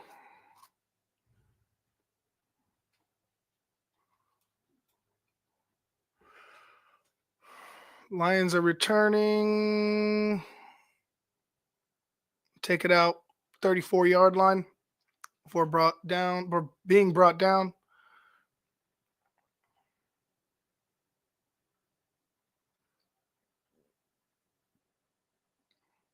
Yeah, that's right. They have this graphic up right here showing the comparisons between Goff and Caleb. And I forgot Goff started 0-7 and then won 19 of the next 23 games with the Rams. And Goff wasn't the quarterback. I don't believe he was a quarterback that he is now when he was with the Rams. But, it's almost picked. There's, like I said, there's more than just a silver lining with Caleb Williams' game and with his season. It's the throws that he makes, his ability to, turn the page and get to, go to the next play. Like, these things are important. These things are critical for a quarterback to be good, quarterback to be great. And I think Caleb has all, like I said, we've said it before, he has all the tools. He has all the tools to be one of the greats. But can he put it together? And more importantly, can this team put the personnel around him to protect him and make him reach the goals that he wants to reach for not only himself but for his team as well? So it's Caleb has never been my issue with this team, man. Like I said, can he be better? Fuck yeah, he could be better. But is he the problem? Is he why we're struggling? Nah, man. Nah, that ain't it.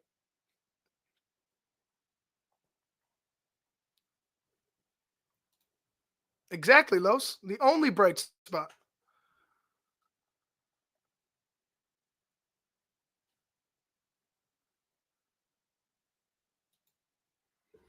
We go 3rd and 2 for the Lions. They're trying to get into field goal range. It looks like they will get it out to one of their backs. Oh, good hit by Edwards. He'll be stopped. Looks like the Lions might take another timeout there. And they will. Trying to get in field goal range, trying to make this a 30-14 game before the half, because that's what good teams fucking do. Jahmyr Gibbs everywhere today. Everywhere.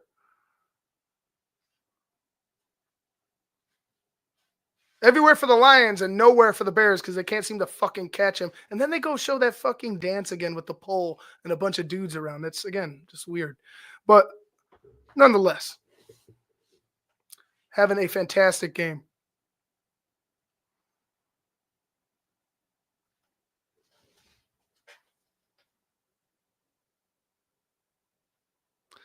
Shitty throw. I don't know if it was tipped or it was just a bad throw by Goff.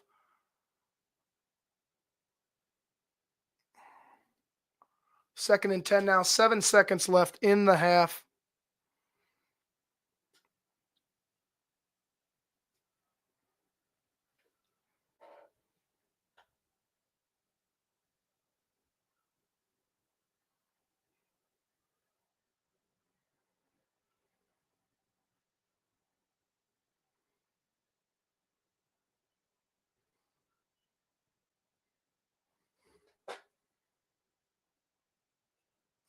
Okay. 1 second left. They'll take the timeout. They're going to march their field goal unit out there and try to kick this field goal to make it 30-14.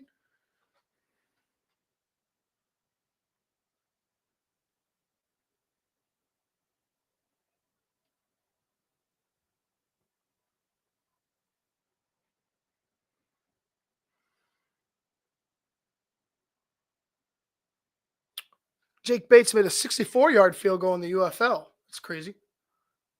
So he's got the leg, apparently. I mean,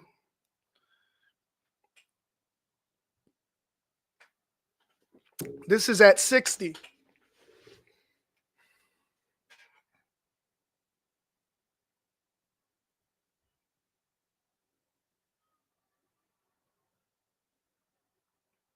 Timeout. Holy, false start. False start. God, just let it go against the Lions for once.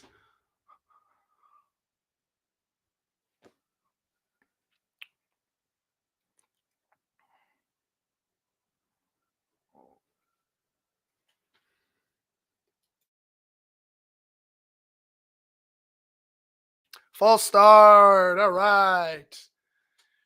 That'll be a 65-yarder.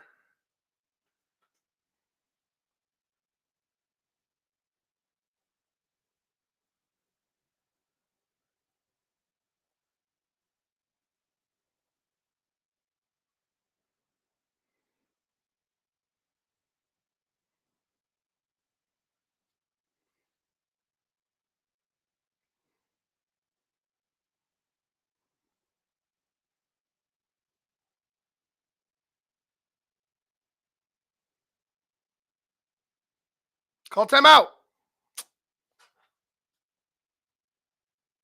Missed. Never mind. Don't call timeout. Good job, guys. All right. So that ends the half. 27-14, Detroit over Chicago. As you look at the quarterback comparisons, Caleb's not doing bad, man. The lost fumble, yeah. But I don't know if it's more on him, or I don't know if it's on him or if it's on Roma Dunze for not taking the handoff. I don't know if you put that on Caleb Williams, to be honest with you. But nonetheless, hasn't had a, overall shitty performance. He's missed one or two throws I could think of. But the Bears, right now at least, we're still in this football. We're down 2 scores. We could a touchdown, right away and hold this Lions team, and things could get interesting there in the fourth quarter. But so far, it's been the same old Bears. Slow start, can't seem to string together consecutive plays that look like they're in a rhythm. Just very frustrating to watch this Bears team in the first quarter, first half of games, just always starting off like a fucking snail. I like the fact that Caleb is responding. He's starting to make some really, really impressive throws. That throw on the sideline to Keenan Allen in stride for the touchdown was fucking something of beauty. There's a couple other throws that he's made. The one to DJ was really good. Throw to our guy Roma Dunze was really, really good. Rome made a great catch on one of those balls. So, they're, like I said, Caleb is showing signs of life. It's, there's still things that need to be cleaned up, not only with, him as a quarterback, but with the team as a whole. And until we get somebody in here that's going to not only just be like, this is my philosophy, who's going to be, this is what is going to be. This is what will be. And if it's not, you will not be here. Because that is kind of where I'm at with the Chicago Bears, watching how undisciplined this football team is week in and week out. The amount of penalties that they've had today that's been setting them back is atrocious. And the only way to clear that up, in my eyes, is to get somebody in here that's going to demand the type of attention to detail that you need to overcome these stupid mental mistakes, silly mental mistakes. Bears down 27-14. It's been embarrassing, frustrating first half to say the least. Appreciate everybody that was watching me during the half, and who's joined us here at halftime. Another frustrating thing is this Bears lack thereof, run defense. There's Jahmyr Gibbs just doing whatever he wants to do. It seems like no matter where he's running to or what formation they're running out of, Jahmyr Gibbs is picking up 10 yards on first down off of runs, off of straight up, here you go, off tackle runs, straight up. Here's the A gap. Run up the A gap. You're getting 10 yards. That's what Jahmyr Gibbs is fucking doing here to the Chicago Bears. And it's the most frustrating part of what I've been watching is how this Bears defense has just been getting picked. They're walking. It looks like a walkthrough for the Detroit Lions most of this game on offense. The defense doesn't know where they're at. The defense gets no pressure on Jared Goff. He's just standing back there, statuesque, just playing darts. He's just playing darts. That's what Jared Goff's doing right now. And the Bears are going to need a big turnover or some type of spark to get them going in the second half, because if they can't, this Detroit team's going to put up 50 points. They'll keep scoring, best believe. If you can't stop them, they'll keep scoring. So unless you want that 50 burger put on you and you want to be truly embarrassed, you're going to have to step up here, and it's going to take another gear for these players to overcome what they've put together in the first half. It's been embarrassing for majority of this first half. Yeah, Caleb throws couple nice touchdowns, the Bears score, but you guys have watched the game just like it's not close. The Detroit Lions are beating the shit out of you. Physically, mentally, offense, defense, it doesn't matter. They're beating you up. And you're showing some signs of life here in the second half because for whatever reason, this team doesn't fucking wake up from their nap until the second half of games. But that ain't it. That's not 4 quarters of football. That's not 4 quarters of you focused in on doing your job. Something's broken. It's been broken for decades.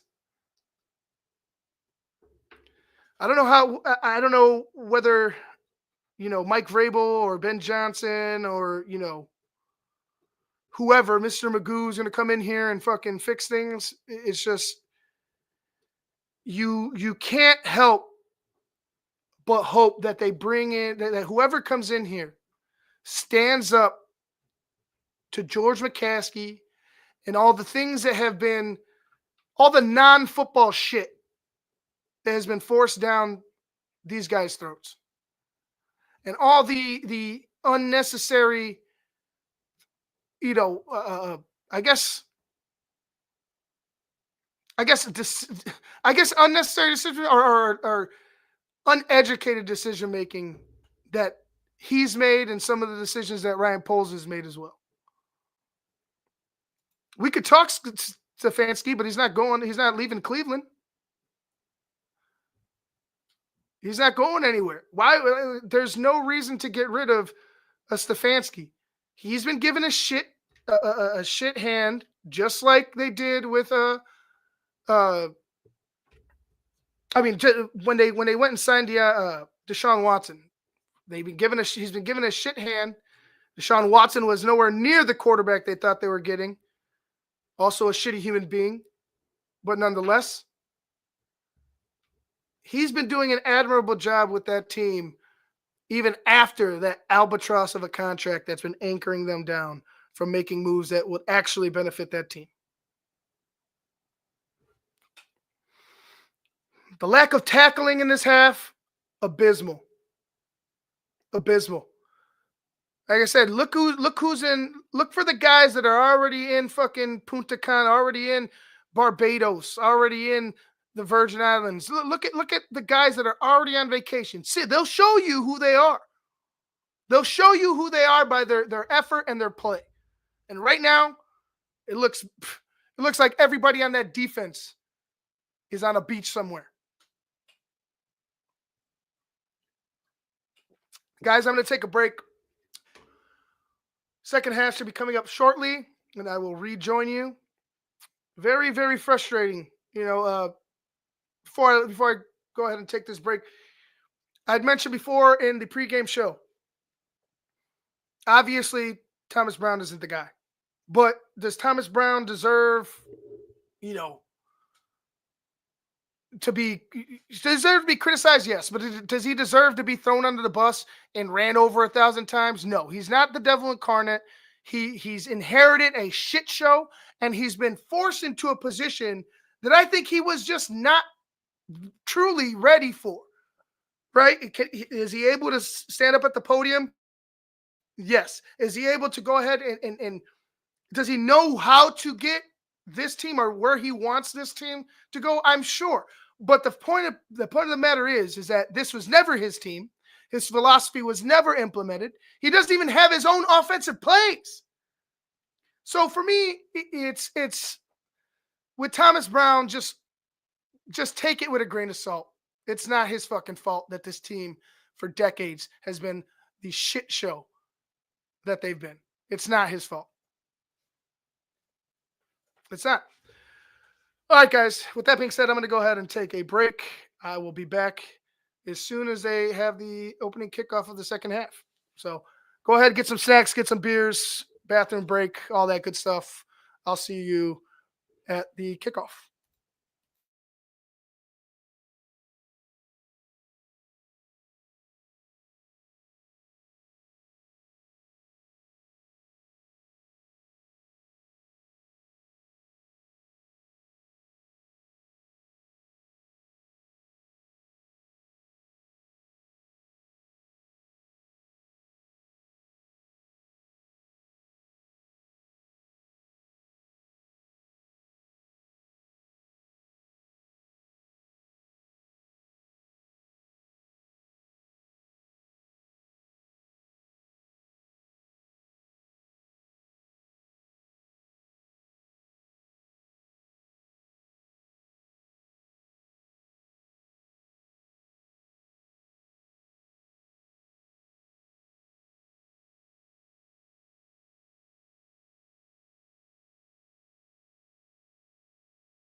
All right, I'm back.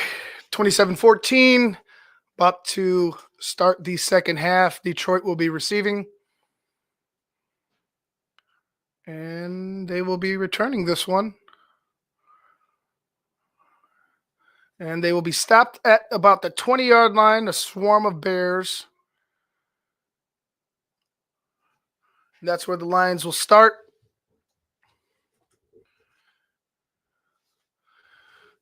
Jonathan Vilma, I know everybody's favorite commentator. Jonathan Vilma. Where's that? Who is that? That was Hugo Maine or Hugo Meon? I don't know. Hugo, let's discuss Vilma saying probably the most retarded thing from football commentator's mouth. I don't know. What did he say? What was said? He says a lot of dumb shit. As it's completed to Jamison Williams, and he's going to get a lot of yards because nobody seems to want to fucking tackle today. Just a simple pitch and catch, and he might have picked up 20 yards. Nobody. Look at this. Here goes Williams, just running away. Terrible.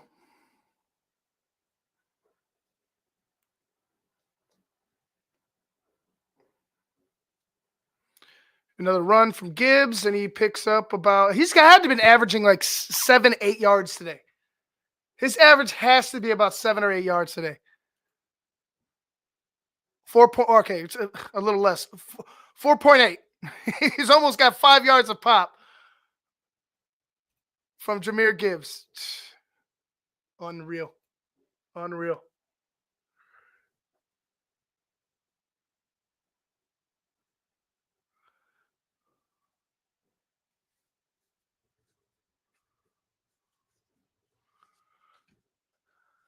Hand off to Gibbs. Off tackle. He picks up the first down. Couple more, because of course he does.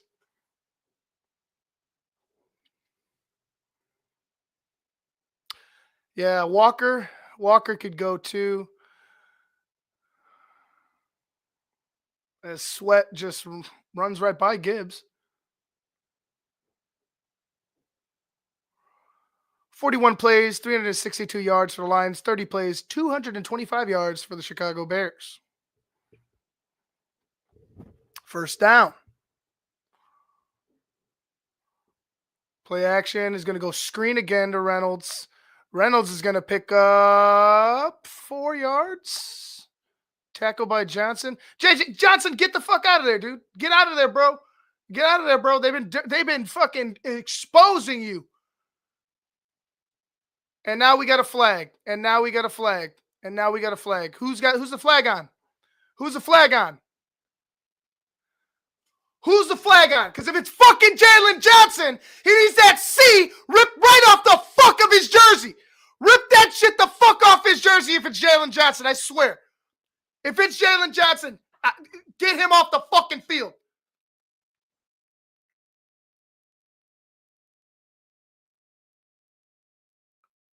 Get him off the fucking field, bro. Take that fucking weak ass C off your fucking chest, bro. Little ass fucking dude, man. Little ass fucking dude. Look at this shit. Bro, you're getting embarrassed. You're getting embarrassed, bro. Embarrassing, bro. Embarrassing, man. That fool's embarrassing, man. For real. That fool's embarrassing. He can't stop. The motherfucker can't stop. He just can't stop himself, right? Fuck out of here, bro. I'm fucking done with him. I'm done with this fucking undisciplined ass fucking group of Bears. He fucking slipped. Touchdown. Fucking almost fell. Touchdown. Oh, no, Owens. No, Owens, you don't play fucking safety. You're not the last line of defense, Owens. Fucking garbage.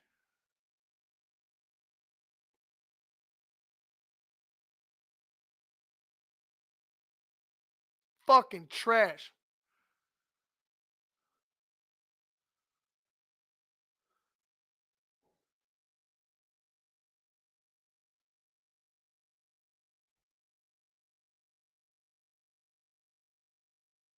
Fucking garbage. I get he flipped the ball at him too, Will. I get that. But the ref was right behind him, ready to receive that football. And then JJ smacks it out of the air. It was going right to the ref. What Jalen Johnson needed to do, make the tackle, get back up, and go back to the fucking huddle. Because your team is losing. And there was no need for all that shit anyway. It just shows undisciplined, unchecked, emotional fucking football team, bro. That's what it is. Undisciplined, unchecked. These guys do whatever the fuck they want because it's been allowed. It's been taught to them that's what you can do. This is what we're allowing you to do. Bullshit, man. And I get it, T. Will. Like I'm not jumping on. My frustration lies with the Bears, T. Will. It's not that. I get what's going on, but you got to be smarter than that. Especially after you went ahead and shoved the player to get everybody's attention on you. And now you're talking shit still to the player as he's walking away. It doesn't look great, man. It doesn't look fucking good.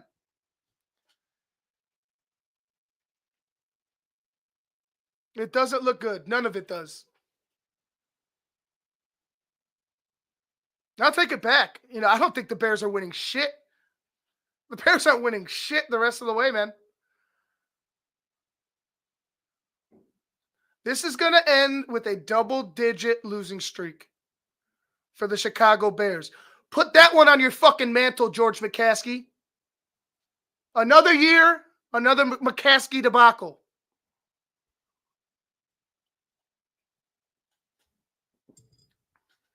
Fuck. It's unbearable to watch this team week in and week out, man. I do it because this is what I like. I love to do this. I love football. I love talking about football. I love the team. But it's really fucking challenging, man. It's really challenging, especially when we can point it out. Phil points it out. Shane points it out. Big Steve points it out. Cars points it out. I point it out. Cherie points it out. Jackal everybody points it out. But what do the Bears do? They ignore it. The guy almost fell down and he delivered a touchdown pass. That's the Bears. The Bears. You guys know that? Does Caleb say that shit still? The Bears. We're getting our asses kicked, Caleb. Don't fucking say that shit. I don't want to see that shit in the post-game interview. Don't give me the Bears.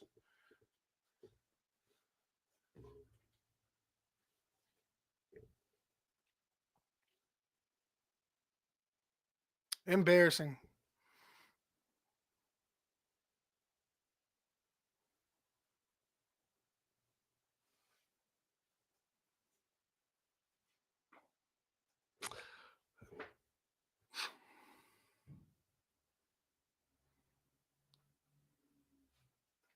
First and 10. Caleb's under center.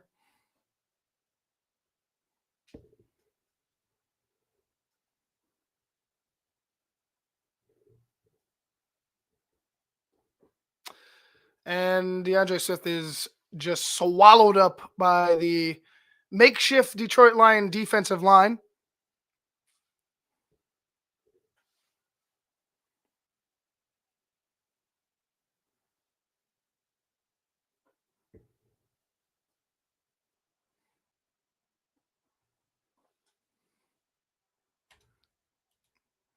I've never seen a mustard seed, no, but I wish I was mustard gassed right now because I'm watching this fucking shitty football team.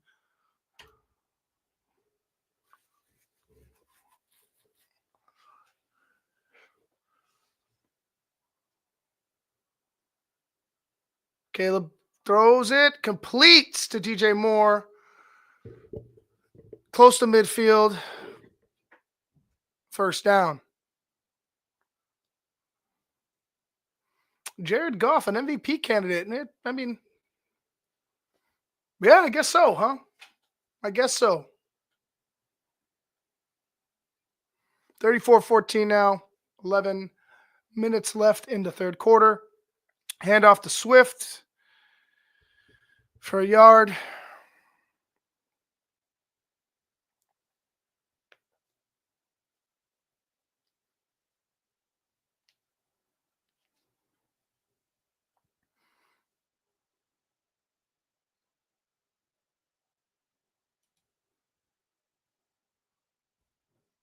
Way to get deep on us, Lawrence. I like it.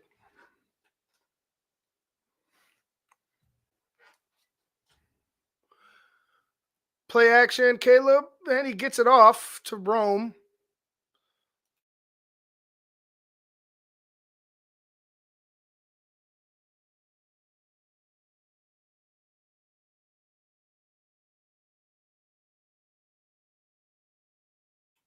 Second and 9 pending the flag. Offsides offsides. Offense? Are you fucking kidding me, bro? Unreal, man. Unfucking real. Just, Chicago can't get rights. Chicago can't get rights.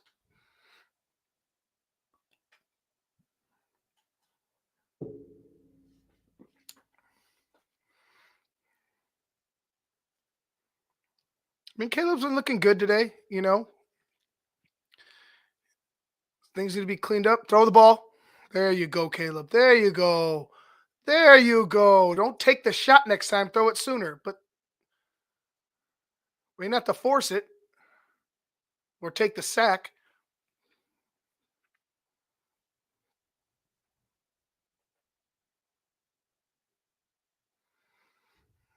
When was the last time you saw an offsides on the offense? I don't know, but I bet the Bears were involved in the last one as well.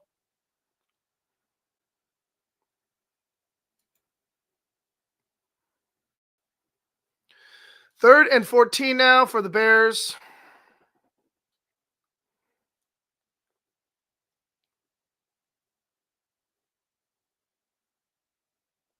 Got the ball out. Caleb. Oh, what a move. Caleb fighting, spinning, juking. Hey, I like that shit, baby. Come on, Caleb. Fucking show some fight. Don't take a huge shot, but show some fucking fight. I like that shit.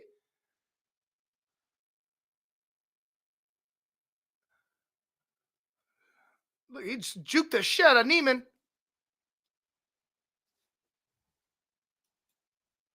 Let's go. 4th and 1. Fucking let's go. Go.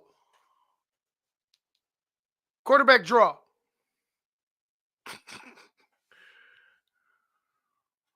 I don't like that there's no running back, but whatever. Got him. Rome! Woo! Hey, that's how you do that shit.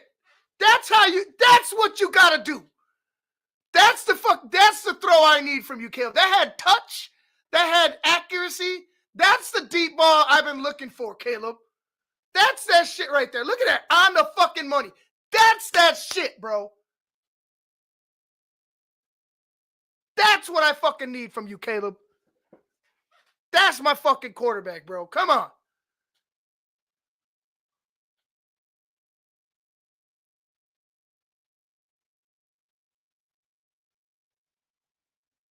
First and 10. It's going to be a screen to DJ. He's going to have to try to make something he doesn't, but he gets a yard out of it.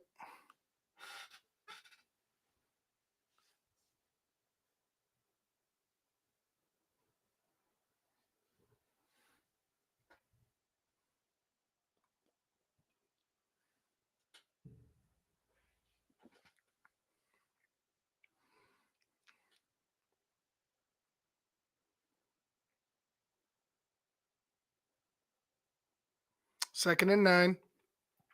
Hand off to DeAndre Swift. He's going to cut it outside, and he gets tackled with a loss of 2.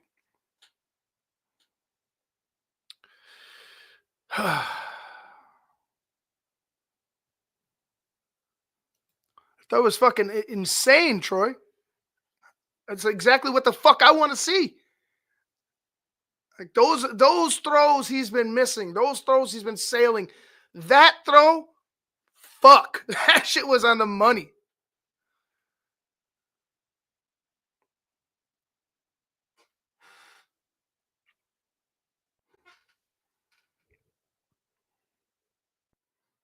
Roshan Johnson in for all you Swift lovers. Caleb, got to get rid of the ball. Got to get rid of the ball. Got to get rid of the ball, Caleb. Third and, or excuse me, it's fourth down now and 6. Ain't no field goals today, baby. Ain't no field goals.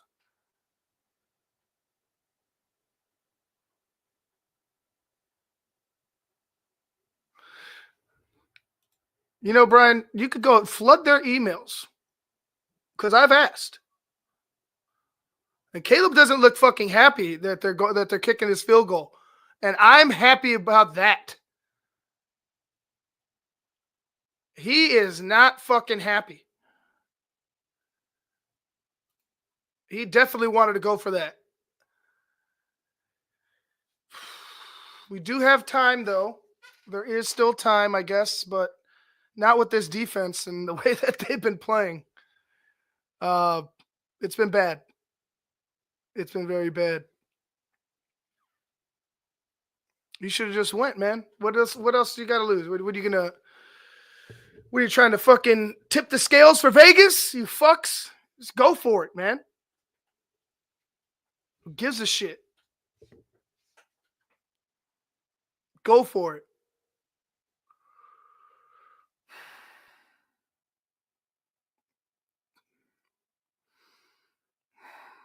Man, this Busta Rhymes commercial was about as tough as watching this game.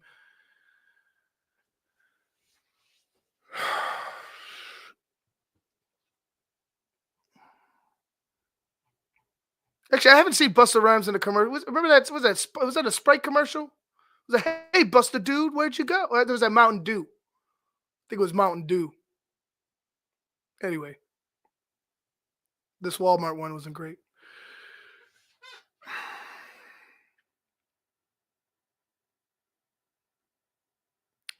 Just can't believe you settled for a field goal there with nothing to lose.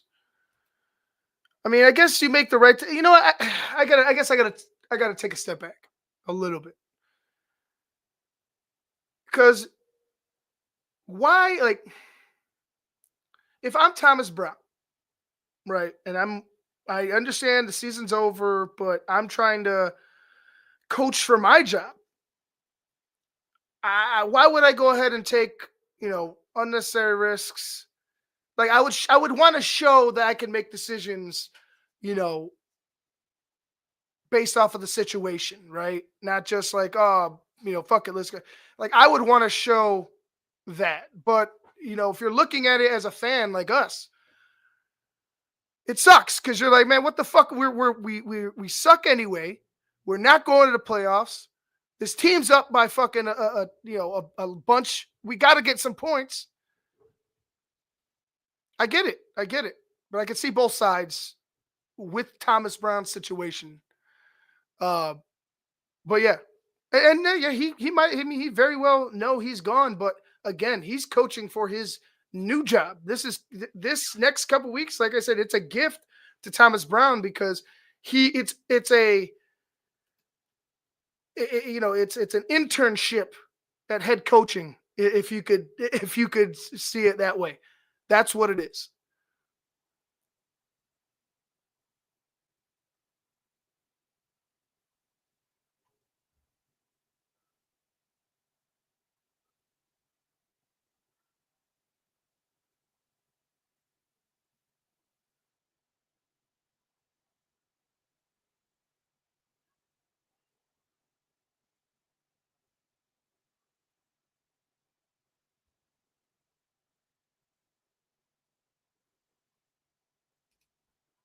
Who said head coach?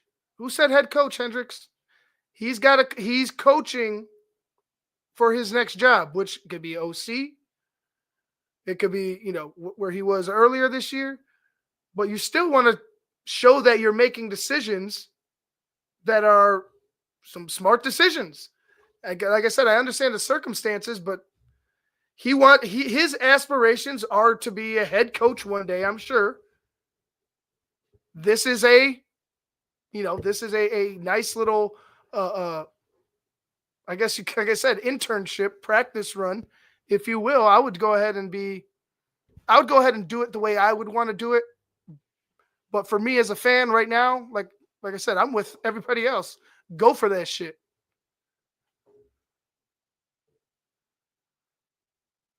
This Jahmyr Gibbs picks up another chunk. Seems like every time Jahmyr Gibbs touches the ball, he's getting 15 fucking yards.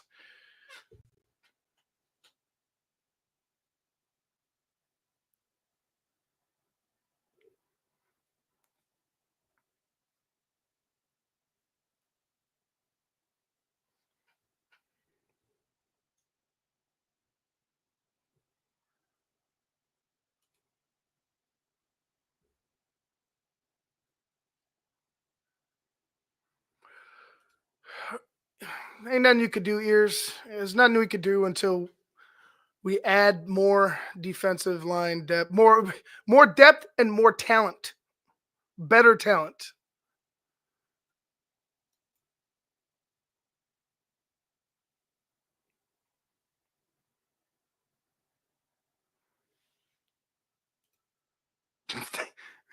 Yeah. Awesome, Sean. Awesome.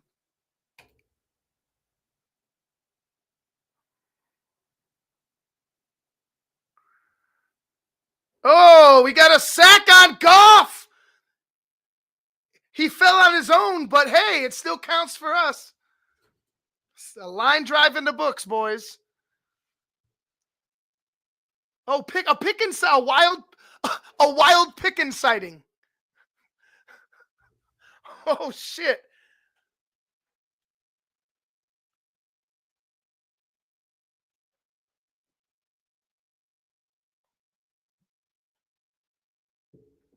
First sack of the game.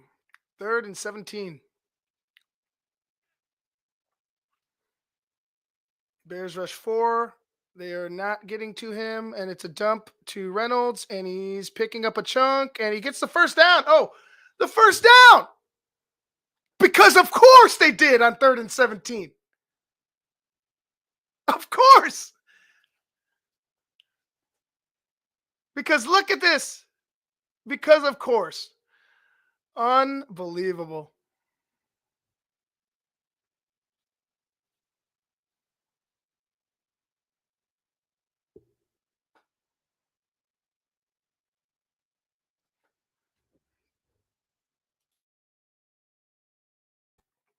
Yeah, that's it. I'm making a t-shirt. That's so Bears. That's so bad. What the fuck? They're even doing stupid ass trick plays that are broken down and still working on us. Oh, George. Oh, Kevin. Oh, Ryan. You motherfuckers.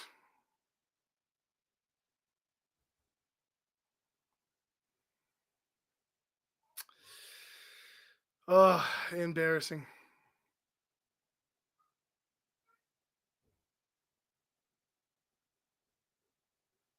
Embarrassing.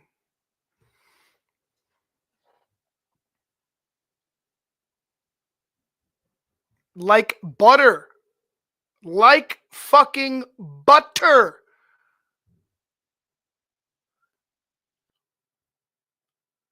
Defense is soft. Offense is soft. Front office is soft. Team is soft. It all fucking sucks.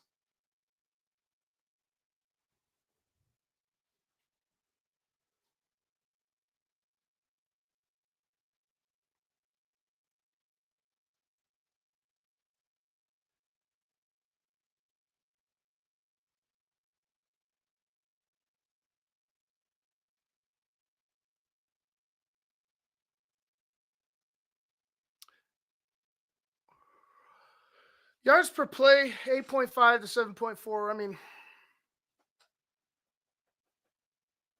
they just did a lot. They just did a lot more from the jump. If the Bears wanted to be in the ball game, if the Bears want to be in any ball games, they need to fucking show up for the first half. Fuck, I just need them to show up for the first fucking quarter.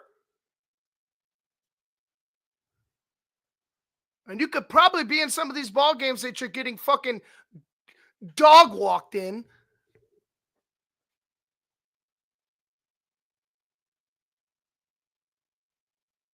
Terrible. 10 seconds to the end of the third. I'm going to go ahead and use the bathroom, check out what Bo's doing. He's probably destroying something up there. No, he's a good kid, but we'll see what's going on with him, and I'll be right back.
All right, 3rd and 3 for the Lions. It's going to be a play action pass going to the end zone, overthrown for Amon-Ra St. Brown. He had a little bit of a zone to catch that. He had an area where it could have hit, but it was overthrown nonetheless. So he did get behind the defense. They're lucky to escape by holding him to a field goal. Oh, it looks like they're going for it, 4th and 3. Because, of course, that's what they do. Yeah, that's pretty much what it is, Travis. You got that 100%. Just straight up take him out back and beat the shit out of him type of game. All right. Hey. Tremaine Edmonds played coverage. That's what I'm talking about. All right. Finally, you fuck.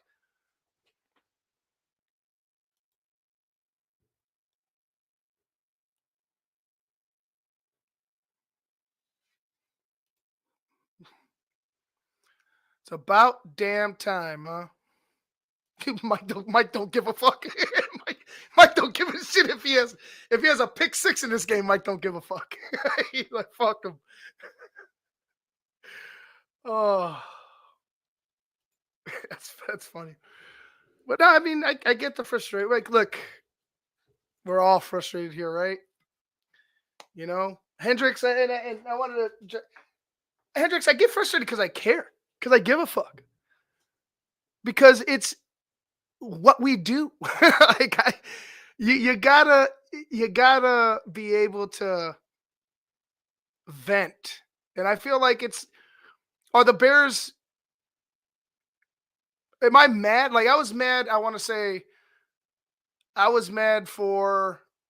I mean, mad like it's like fucking just bothering me throughout the week for about 3 weeks. I will say after that Packer game where they get it blocked, that's when I was just like, you know what?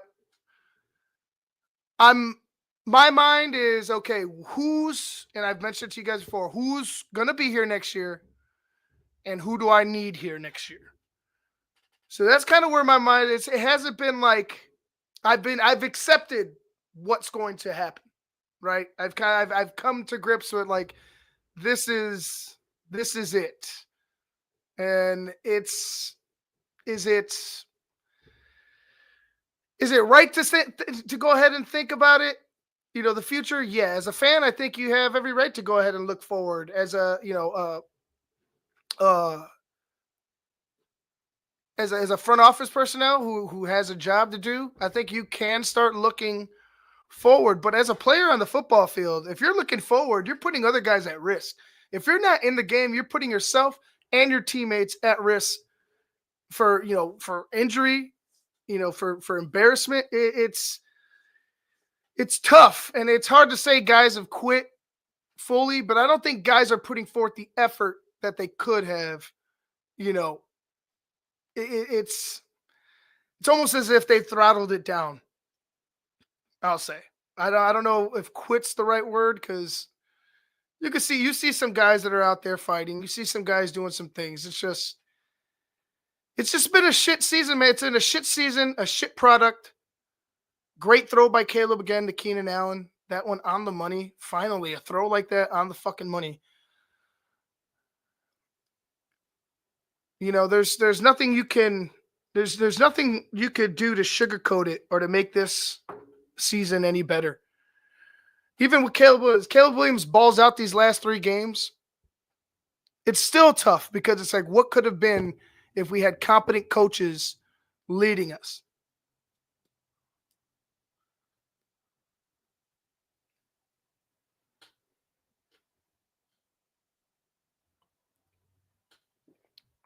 Caleb throw again.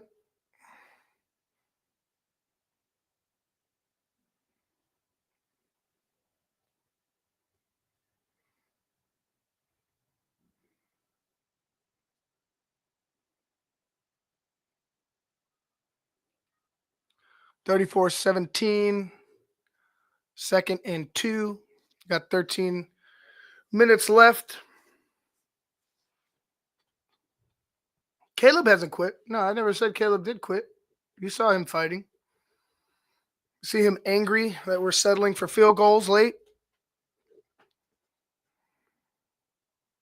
That's a nice reverse. Oh my God, DJ. Fucking hold the ball. You had room, dog.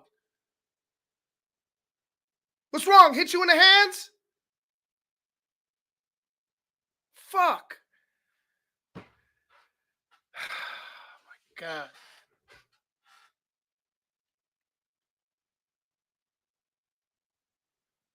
Maybe Ben Johnson is the answer. I don't know. You know where I stand with Variable. I think that the team needs an attitude adjustment.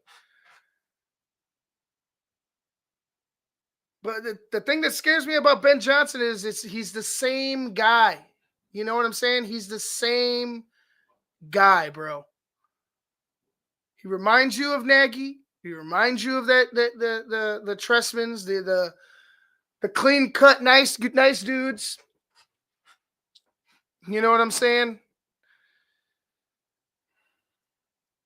It's It's nerve-wracking. It's like I'm terrified to think that these guys are going to make this decision. What does that mean? Misunderstood. How? What was he? Was he speaking a different language? We're not talking DJ? What does that mean? Misunderstood.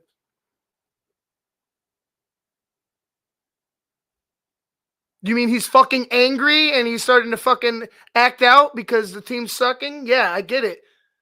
That's not I don't misunderstand anything. That's kind of where I see DJ doing. He's frustrated and he's fucking, showing his ass a bit. Nothing misunderstood here. Right. Does he have a speech impediment? What's going on? Does he have a lisp? What is this? First down, Chicago. Keenan Allen with a big catch.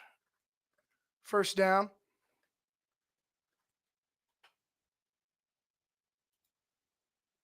Definitely a clutch throw. Gonna go empty set on first.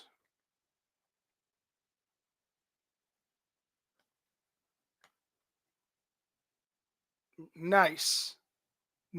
That's what I'm talking about. See, that pass earlier in the game, he threw low and to the backside of Keenan or Johnson. This time he darts it right in between the numbers of Keenan Allen.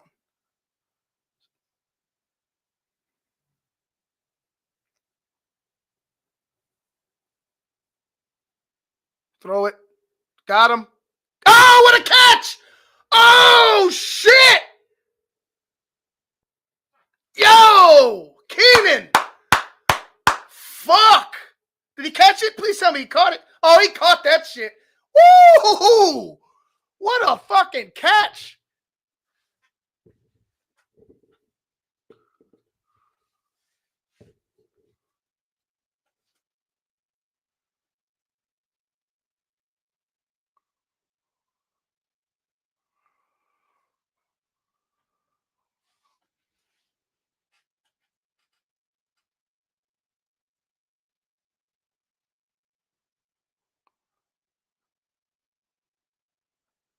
Too many men in the huddle on defense? Is that what it was? Sorry, guy. I don't have the volume up. Somebody help me out. Was it too many men in the huddle? Yeah, that's what it is.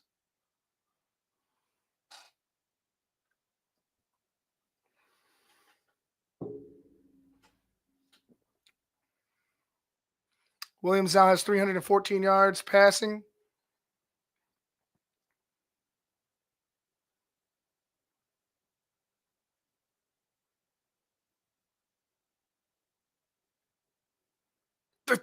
Ooh! Ooh! Throw it! He did. He threw it away. No sack.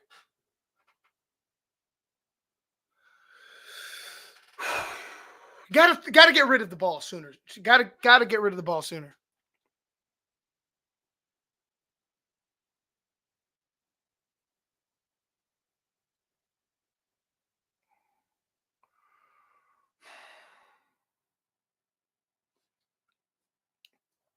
He missed Rome. He missed Roshan. See what happens here.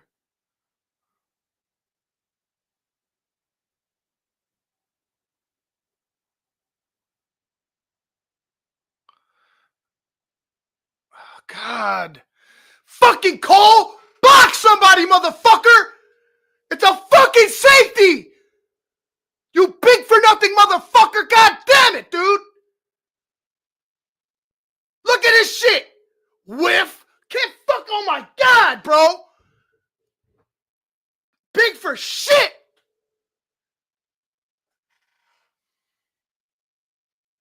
Block him, man! Fuck!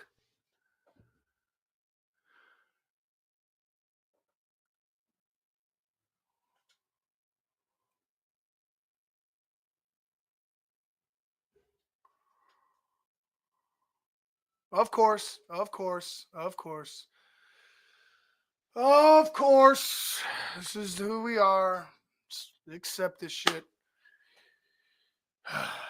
I just can't. I can't. I fucking hate shit football, bro. It kills me to watch shit football, bro. And that's all I've been watching for the past decade plus with the Chicago Bears. And it fucking eats at my soul. Week in and week out to know that this fucking team can't fucking do the right things. The little things. Not even the big things. I can't even trust them to do the little shit right. Fucking just kills me, bro. Throw the ball, Caleb.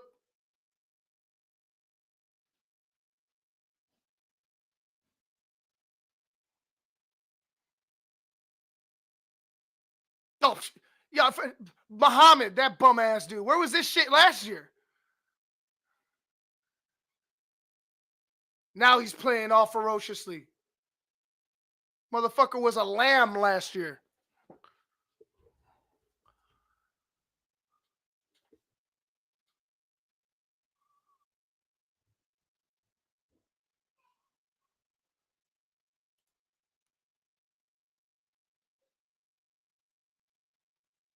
Oh, that was the first sack today, actually.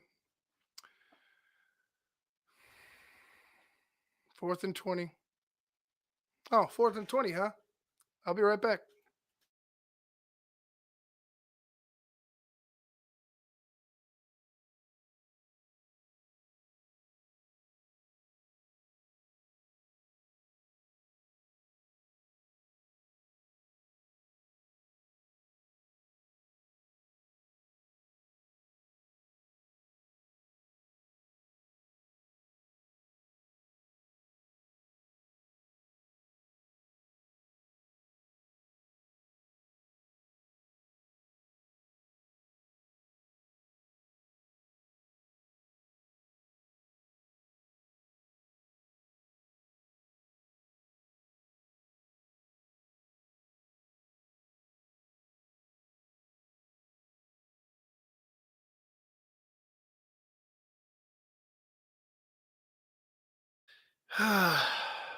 Almost there, almost there, guys. Everybody, we're almost there.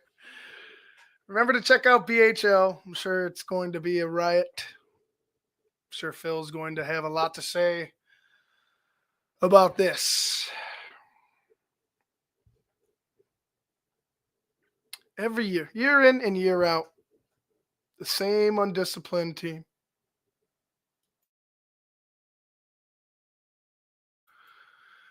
Right, Rick. They had some good walkthroughs, good week of practice. Best week. They have the best fucking practices, Rick. They're the greatest practice champions of all fucking time because their practices are tremendous. Spectacular practices week in and week out. Perfect practices, if I may, according to them. Perfect. Great practice. We had a great game plan going in.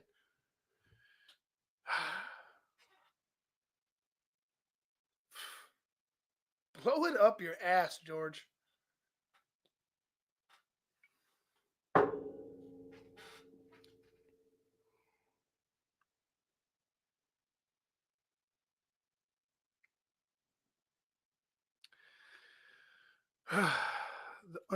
They undefeated at practice. That's exactly what they are, T-Will.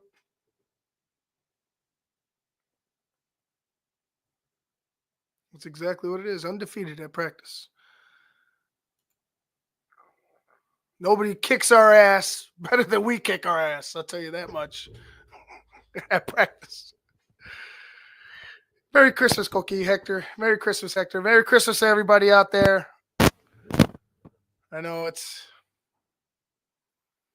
know we're here with this. We're stuck with this fucking team, but at least we have each other, right? At least we could sit here and suffer together. Oh, this is actually a great graphic. They got the Bears, Giants, and Panthers stockings burning in the fire. That's hilarious. That's some good shit. Like I wish I had that graphic. I know. I would use it all the time. But anyway, it's 8 minutes left in the game, about 1st and 10 for the Lions. It's going to be a handoff to Gibbs. Gibbs picks up 5 yards because that's what Gibbs does. He just fucking picks up 5 yards and keeps going. And yeah, so that's what's going to happen the rest of the way, guys. They're about to run this clock out. I wouldn't be surprised if they fucking waste all the time on the fucking clock. I wouldn't be surprised at all. You know why? Because that's what good teams do. That's what good teams do. Ned, fucking Ned, you Taz. You fucking Ned McCaskey. Forgot about that dude. Ned would never. Ned would never. Oh, Ned for president. Not really.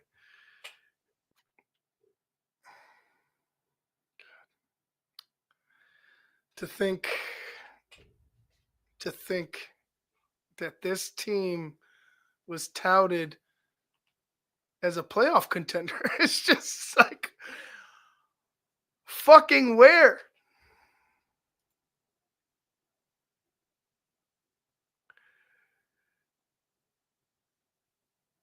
King, that's the problem, King. He's gonna rip it anyway because we're down 21, like or however many we're down. He's gonna rip it anyway. The problem with the team is they have no balance. Run the football. Try to find some fucking balance. I'm actually shocked that this team held up passing wise today. You saw what the fuck happened last week and weeks before. It's not the Caleb's not the issue. Like I said, Caleb's not the issue. He needs to work on shit, but he's never been the issue. We need to get shit going all around. A running game will fucking benefit Caleb Williams tremendously.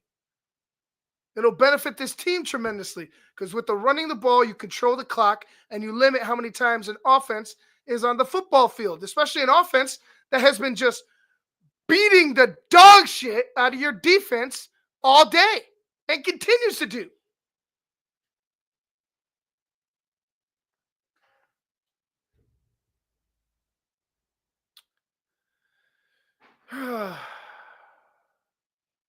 It's bad. It's bad. It's all fucking bad.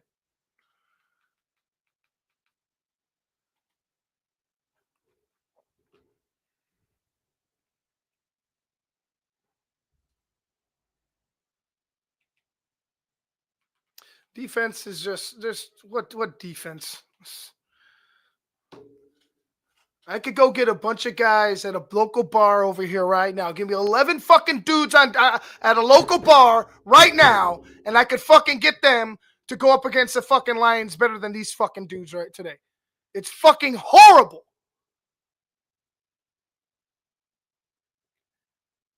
Fat Sal, Cousin Mikey. I don't give it that. We'll put them out there. They'll fucking do more than this fucking group right now. Fucking joke.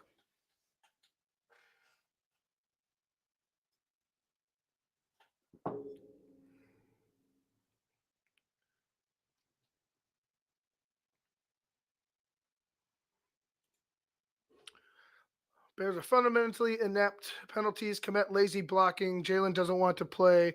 Have to get a coach with attitude. Hashtag Vrabel. My God, Laz. That's the guy. If you want to if you truly want to change things for the better, attitude wise, football wise, Mike Vrabel. And I'm not saying Ben Johnson can't do it. I just don't know if I want to go back down that road again.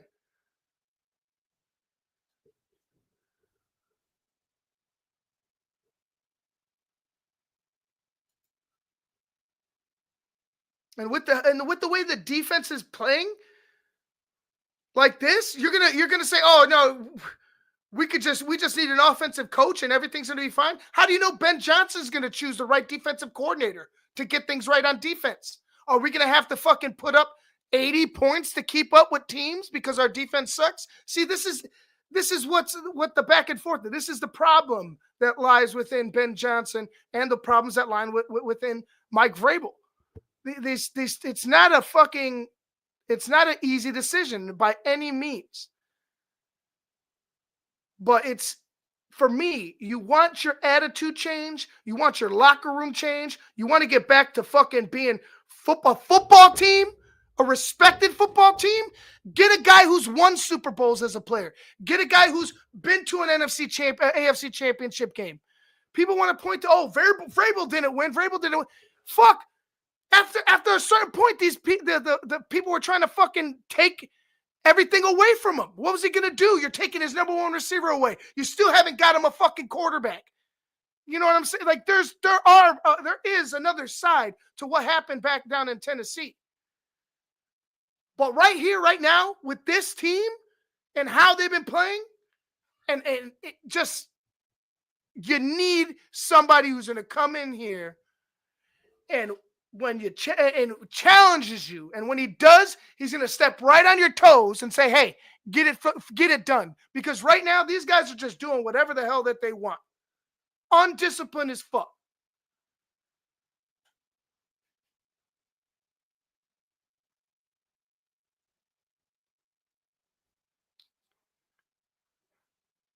Yeah, jeez. Skylark, just a terrible and terrible comment in retrospect. Like, even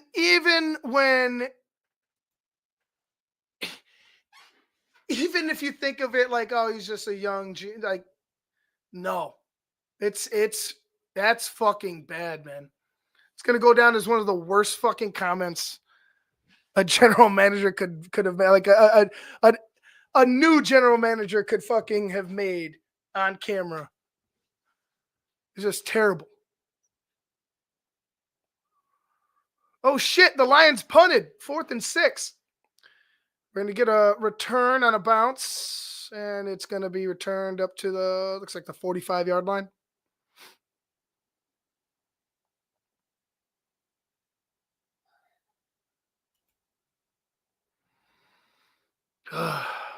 Not good.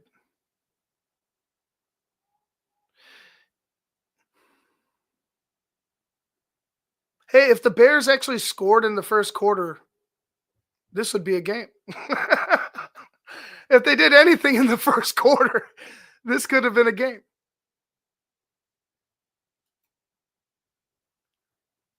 "23 rushes, 109 yards, 1 touchdown, 4.7 yards, a carry for Jahmyr Gibbs, 23 of 32, 336, 3 touchdowns for Goff. Caleb Williams, 23 of 33, 313 yards, 2 touchdowns. DeAndre Swift, 9 carries, 20 yards, 2.2 yards per carry. Keenan, 7 receptions, 127 yards. Rome, 4 for 77. DJ, 7 for 68. Swift, 3 for 33. And I'm sorry, I forgot the Lions receivers. Jameson Williams, 5 for 143 and a touchdown. Amon-Ra St. Brown, 6 for 70 and a touchdown. Jahmyr Gibbs, 4 for 45. Sam Laporta, 4 for 43 and a touchdown. 463 to 346 total yards, Detroit over Chicago. 134 rushing yards to 42 rushing yards for the Lions.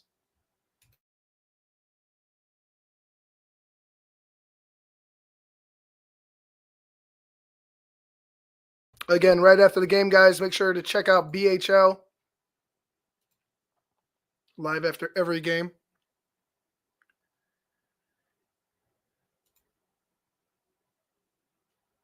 Swift is terrible. Perry, the offensive line is terrible. The coach is terrible. The owner's terrible. The GM's terrible. The Bears are terrible. Like, You know, I think I'm done singling just one person. The fucking team's terrible. The organization, terrible. The operation, terrible. It's all fucking garbage.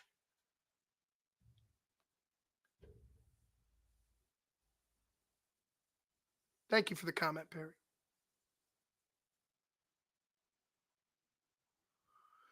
Yeah, Montez sweat sighting is exactly right, Yatez. Holy shit, he showed up.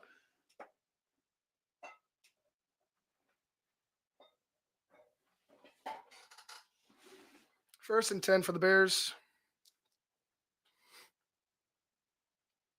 Caleb, throw the ball, Caleb. Get rid of the ball, Caleb. Throw the ball, Caleb. All right, I can get some yards, but you got to get rid of the fucking ball sooner or later, dude. Did he just grab his leg? Did he reach down and grab his leg? Is that what he did? Or did he just readjust his pad?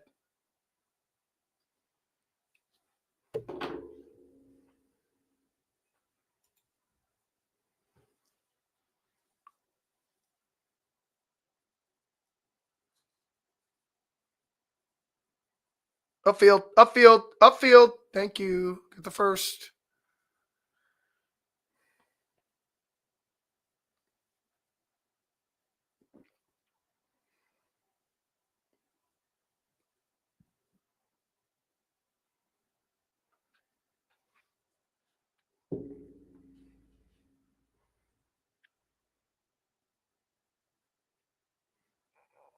Throw it.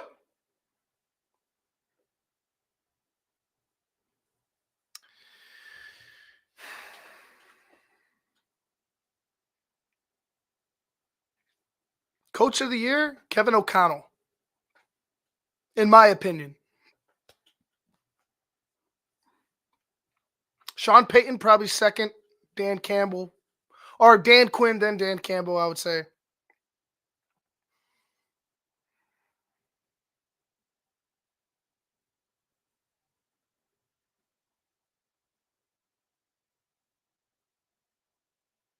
Go, Caleb. Slide, Caleb. There you go. Oh, whoa, whoa, whoa. I thought a flag. I'm being a little ridiculous. It wasn't nothing, but still. Can't help but try.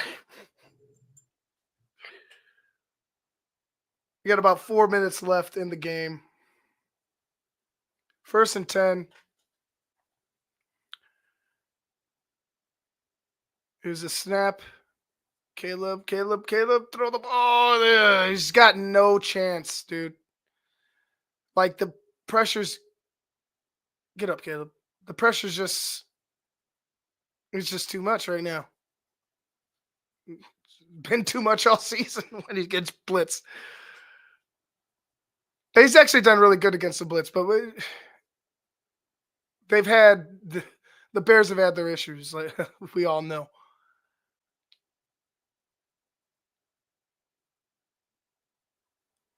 There he is upfield. A wild Gerald Everett appeared. A fucking flag.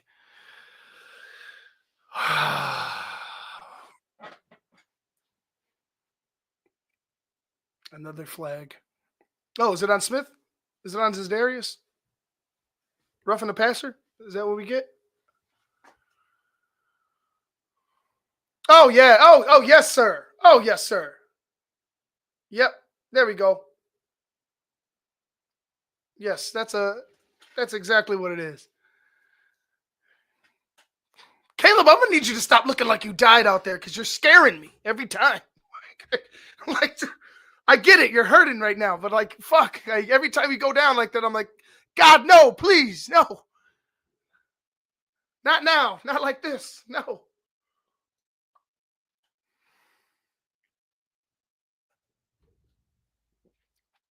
Tyler Scott? No. Okay, Rome. Oh! Another one? Roughing the passer?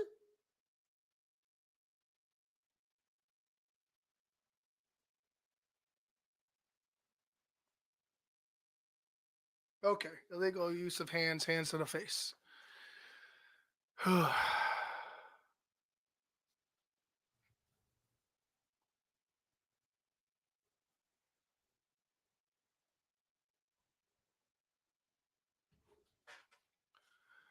$34-17 Lions over the Bears. 3:10 left in the ball game. Guys, again, remember Bears Hour live right after this. Phil and Shane.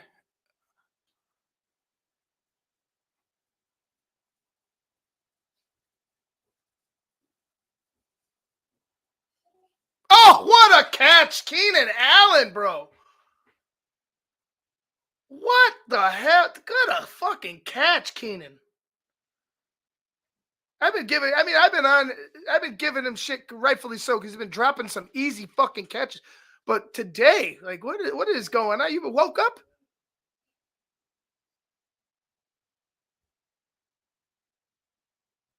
Oh. Tearing on. He played that well. That was well played. Well played. Although I want to go jump ball to Keenan or fucking Rome, not 6'1" fucking DJ.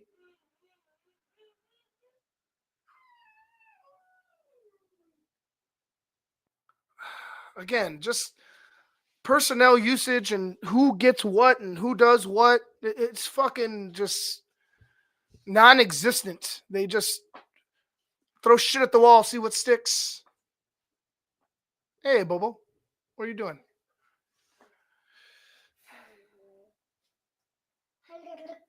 Yeah, it's not good. 4th and 4 now.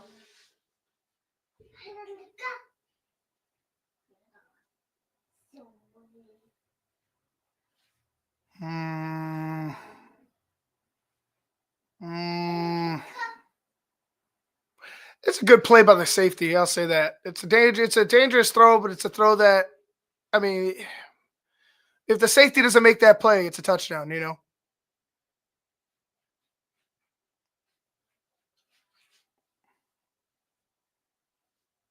Throw it!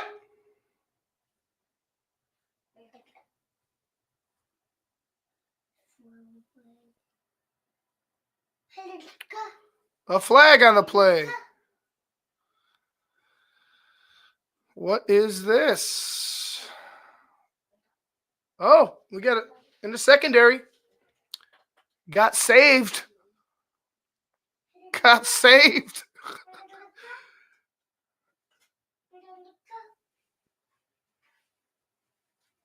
What are you doing, Bo?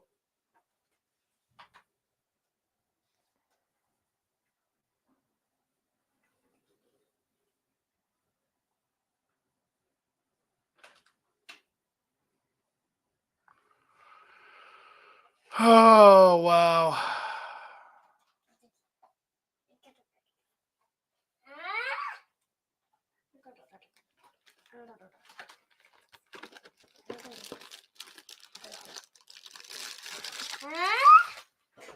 I got you, buddy. Hold on.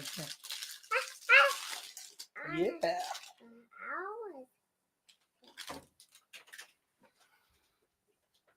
Terrible.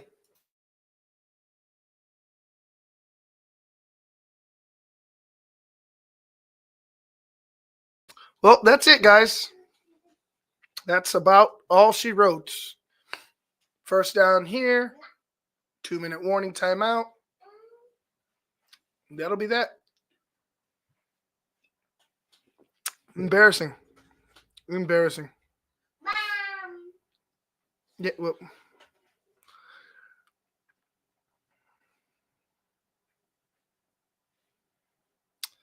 As we go down to the 2-minute warning.